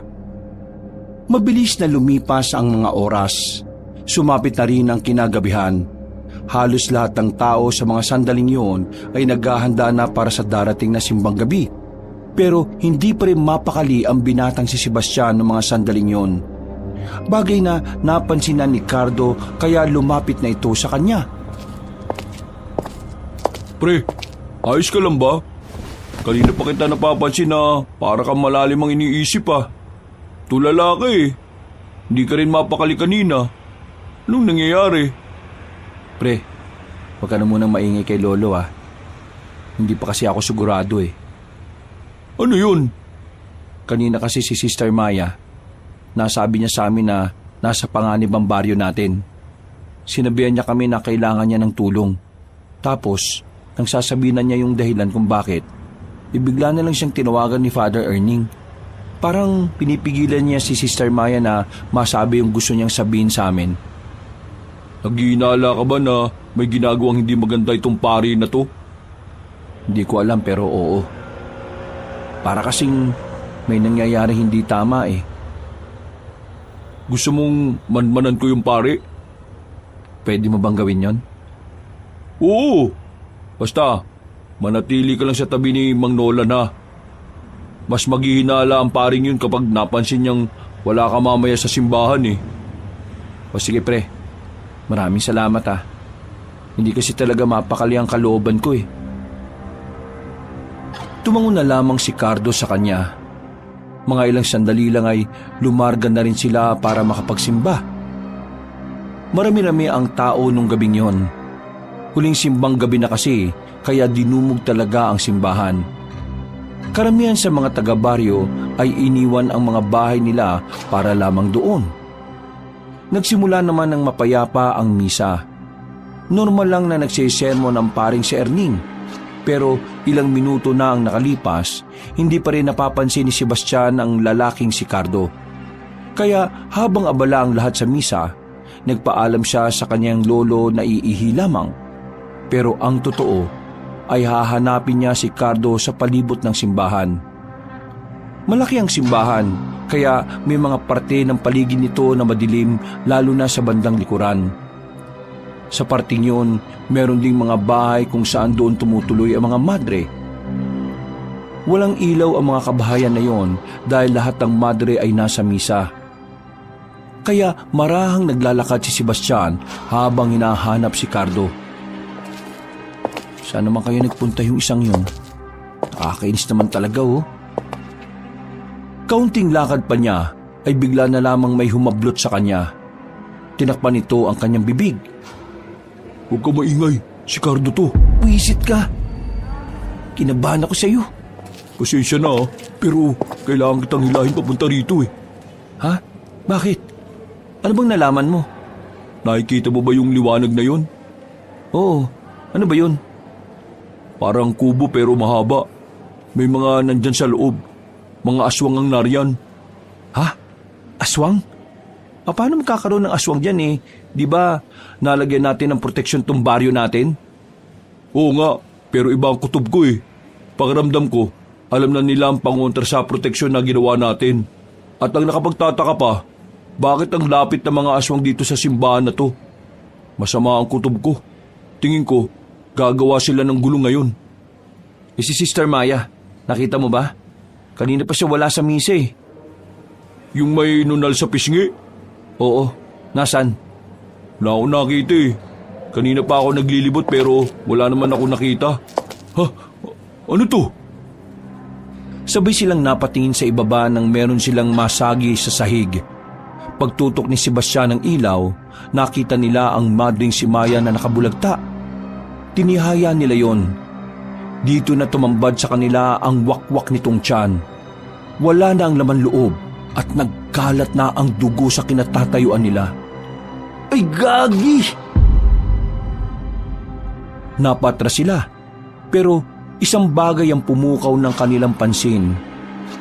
Meron itong hawak-hawak na papel sa kaliwang kamay nito. Nabahira na ng dugo ang kalahati nito, pero buo pa rin ang sulat na nakalagay doon. Kinabigla nilang dalawa ang kanilang nalaman. Dumaloy ang kaba sa kanilang sistema. Aswang si Father Erning? Kung ganun, kasama niya yung mga aswang na naroon. Bumalik na tayo sa loob ng simbahan. Kailangan natin mapalikas sa mga tao. Kailangan nating sabihin kay Lolo ang nalaman natin. Walang sinayang na oras ang dalawa. Dali-dali silang tumakbo pabalik ng simbahan. Nagulat ang paring si Erning at ang ilang madre nang pumunta sila sa gitna. Inago pa ni Sebastian ang mikropono sa nagsasalitang pari. Mga kalugar! Umalis na kayo sa simbahan na to ngayon din! May binabalak ang mga aswang sa atin! Sisirain nila ang Noche Buena natin lahat! Kaya hanggat maaga pa, iligtas nyo na ang mga sarili ninyo! Ano bang sinasabi mo, Sebastian? Sinisira mo ang sagradong pagtitipon natin ngayong gabi Hindi ka ba nahiya sa Panginoon? Huwag mong ginagamit ang salitang Panginoon dahil wala kang karapatan! Apa, anong ibig nitong sabihin? Lo, itong paring ito ay isang huwad, mapagpanggap. Hindi siya totoong pare, isa siyang aswang. Ano bang sinasabi mo, Sebastian? Gumagawa ka ng kwento Sinisira mo ang pangalan ko sa mga tao. Kaya pala gusto mong pigilan si Sister Maya na makapagsalita dahil alam niya kung anong tinatago mo. Mga kalugar, huwag niyo siyang paniniwalaan. Maaring sinasapian siya ng dyablo kaya ganyan siya magsalita. Di mo kami maluloko, Erning. Pinatay mo si Sister Maya para wala siyang masabi. Pero pasensya ka na Matalino si Sister Maya. Nagawa niya pa rin ipaalam sa amin kung ano ang baho mo. Lahat kayo, bumalik kayo sa mga bahay niyo. At walang lalabas kahit na anumang mangyari. Mga kalugar, kailangan ko ng pakikisan ninyo. Umalis na kayo at umuwi na muna. Mga sister, kayo rin. Ikaw na pari ka. Maiwan ka. Nag-alisa ng mga tao. Sila na lamang ang naiwan sa loob ng simbahan.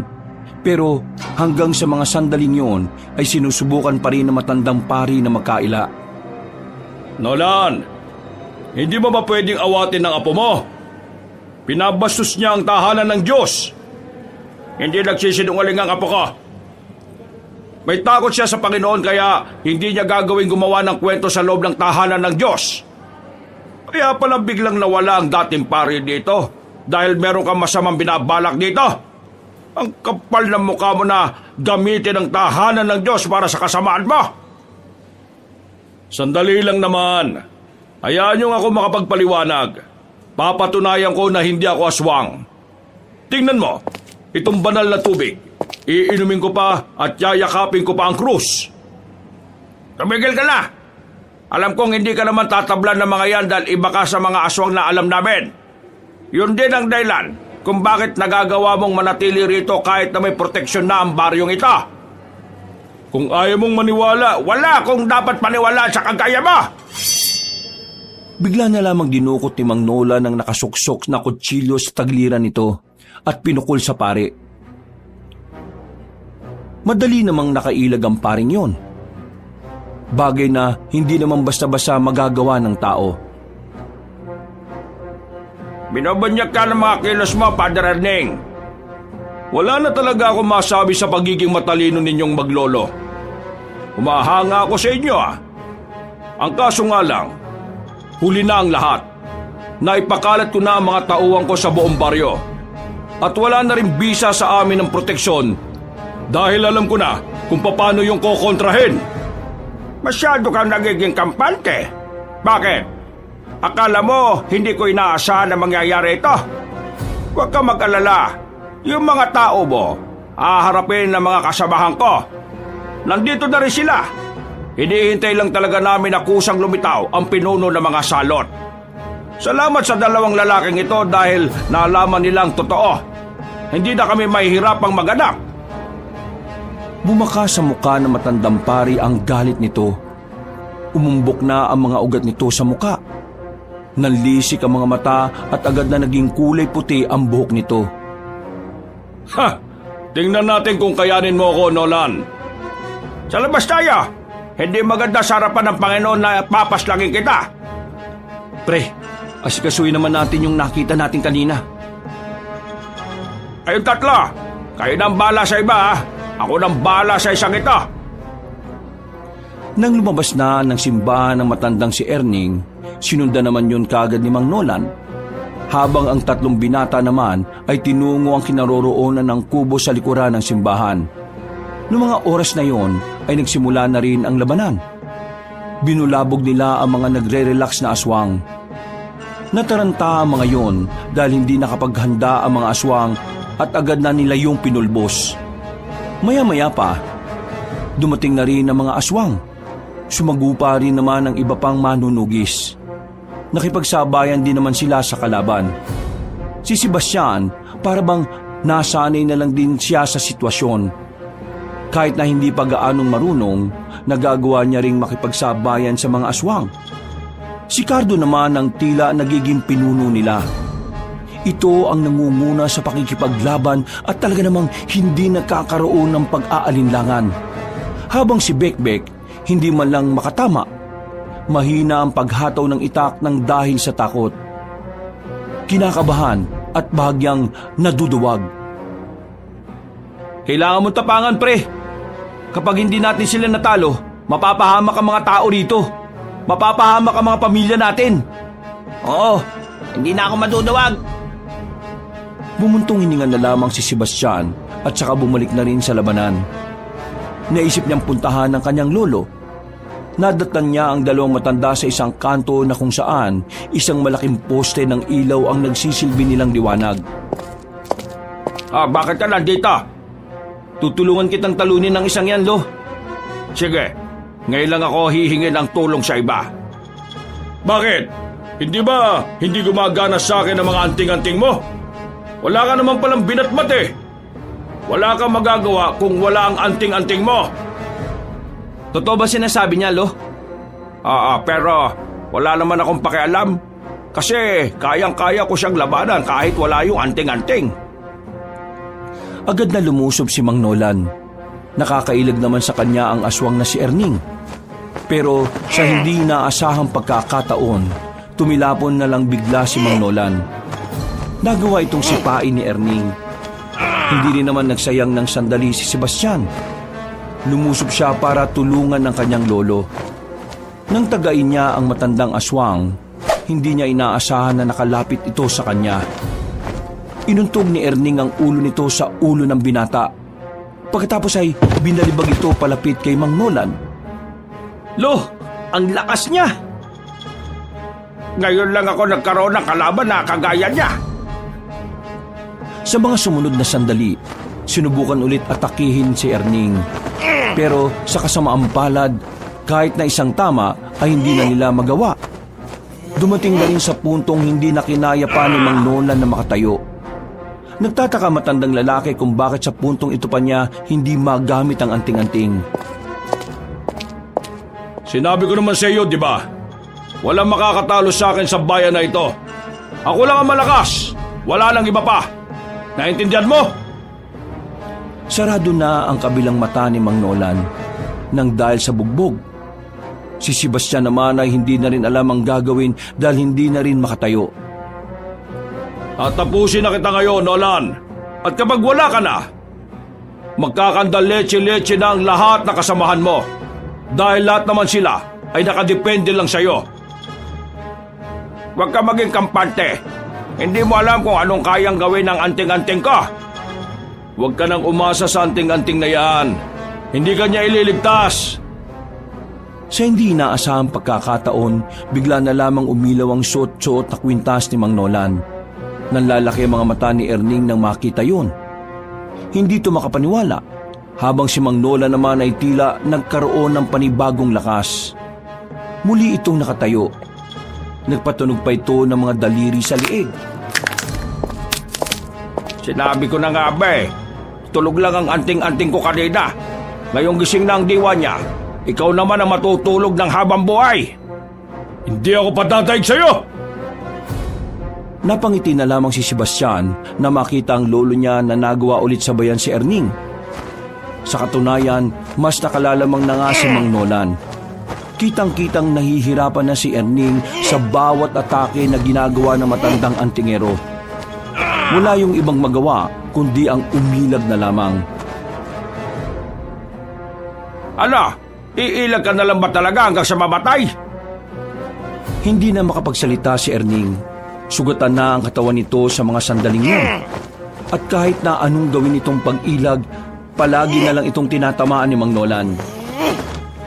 Hindi nang tagal, nakakuha na rin ng tamang pagkakataon si Mang Nolan para tapusin ang laban. Nang makita niyang tila nakaramdam na ng pagkahilo ang kalaban, nagmamadali itong lumapit at saka itinarak ang itak sa tiyan nito. Pagugot niya ng patalim, ay agad din naman niyang pinatamaan ng leeg ng aswang na si Erning. Sumirit agad ang dugo. Pero hindi pa rin nakontento si Mang Nolan. Nilapitan niya ulit yun at sinigurong hindi na yon mabubuhay. Gumulong na lamang ang ulo ng matandang aswang sa lapag. Nang masiguro ni Sebastian na tuluyan ng natalo ng kanyang lolo ang pinuno ng mga aswang. Lumuwag na rin ang kanyang paghinga. Lo, ang galing nyo. Magiging maayos na ang Noche Buena natin. Lo, paano yung ibang aswang? Huwag ka na mag-alala. Konektado ang buhay ng mga yon sa pinuno nila. Tingnan mo, wala ka nang naririnig na aswang, hindi ba? Kasi wala na si Erning. Mabuti naman po kung ganon. Ayos ka lang ba? Ayos lang naman po ako. Masakit lang ang balakang. Mang Nolan, Sebastian, anong nangyari? Pasensya na ha, tinulungan ko si Bekbek Hindi ako nakasunod kaagad. Ayun, nanalo na tayo sa laban. Napangiti na lamang ang tatlo ng gabing yon. Inanunsyo nila sa lahat ng mga tao na wala na ang aswang. Matapos namang makuha ang bangkay ni Sister Maya, nag-alay sila ng mataimtim na dasal para dito. Makalipas ang ilang oras, natuloy ang Noche Buena ng lahat na parabang walang nangyayari. Namayani ang kapayapaan. Namayani ang kabutihan sa mismong gabi kung kailan nila sasalubungin ang mga Kapaskuhan. Maligaya Kapaskuhan sa inyong tatlo. Kung wala kayo baka hindi rin natin nakamit ang kapayapaan. Maraming salamat sa inyo. Sa'yo, Bekbek, na kahit naduduwag ka sa mga aswang tinapangan mo pa rin. Sa'yo rin, Cardo, na talaga namang itinuloy mo ang nasimula ni Itay Buros. At syempre, sa'yo rin, Sebastian, na kahit wala ka namang kaalam-alam dito, talagang naging matatag ka para proteksyonan ang mga taong mahalaga sa'yo. Maraming salamat. Maraming salamat din po, Lo, kasi nagtiwala kayo sa amin. Hindi pa ba tayo kakain? Gutom na ako eh. Oo nga, nakakagutom yung laban ng kanina eh. Di kumain na tayo. Total Noche Buena na. Masayang pinagsaluhan ng apat ang mga nakahain sa hapagkainan. Malapad ang kanilang mga ngiti. Walang paglagyan ng kanilang ligaya at para kay Sebastian, yun na ang pinakamakahulugan na Pasko niya. Pagtapos ng Pasko, dumating naman ang bagong taon na mapayapa rin nilang sinalubong. Wala na ang mga aswang. Wala na ang mga salot na nagbabanta sa buhay ng sangkatauhan. Mula noon, naging maayos na ang kanilang pamumuhay. Balik na sa normal ang lahat. Sumasama na rin si Sebastian sa mga lakad ng lolo niya. Gusto niya kasing matutunan pa ang pasikot-sikot sa kung anuman ang trabaho nito. Dahil kasi sa nangyari, mas napagtanto niya na parte na ng kanyang pagkatao ang pagprotekta sa buhay ng iba. Wakas,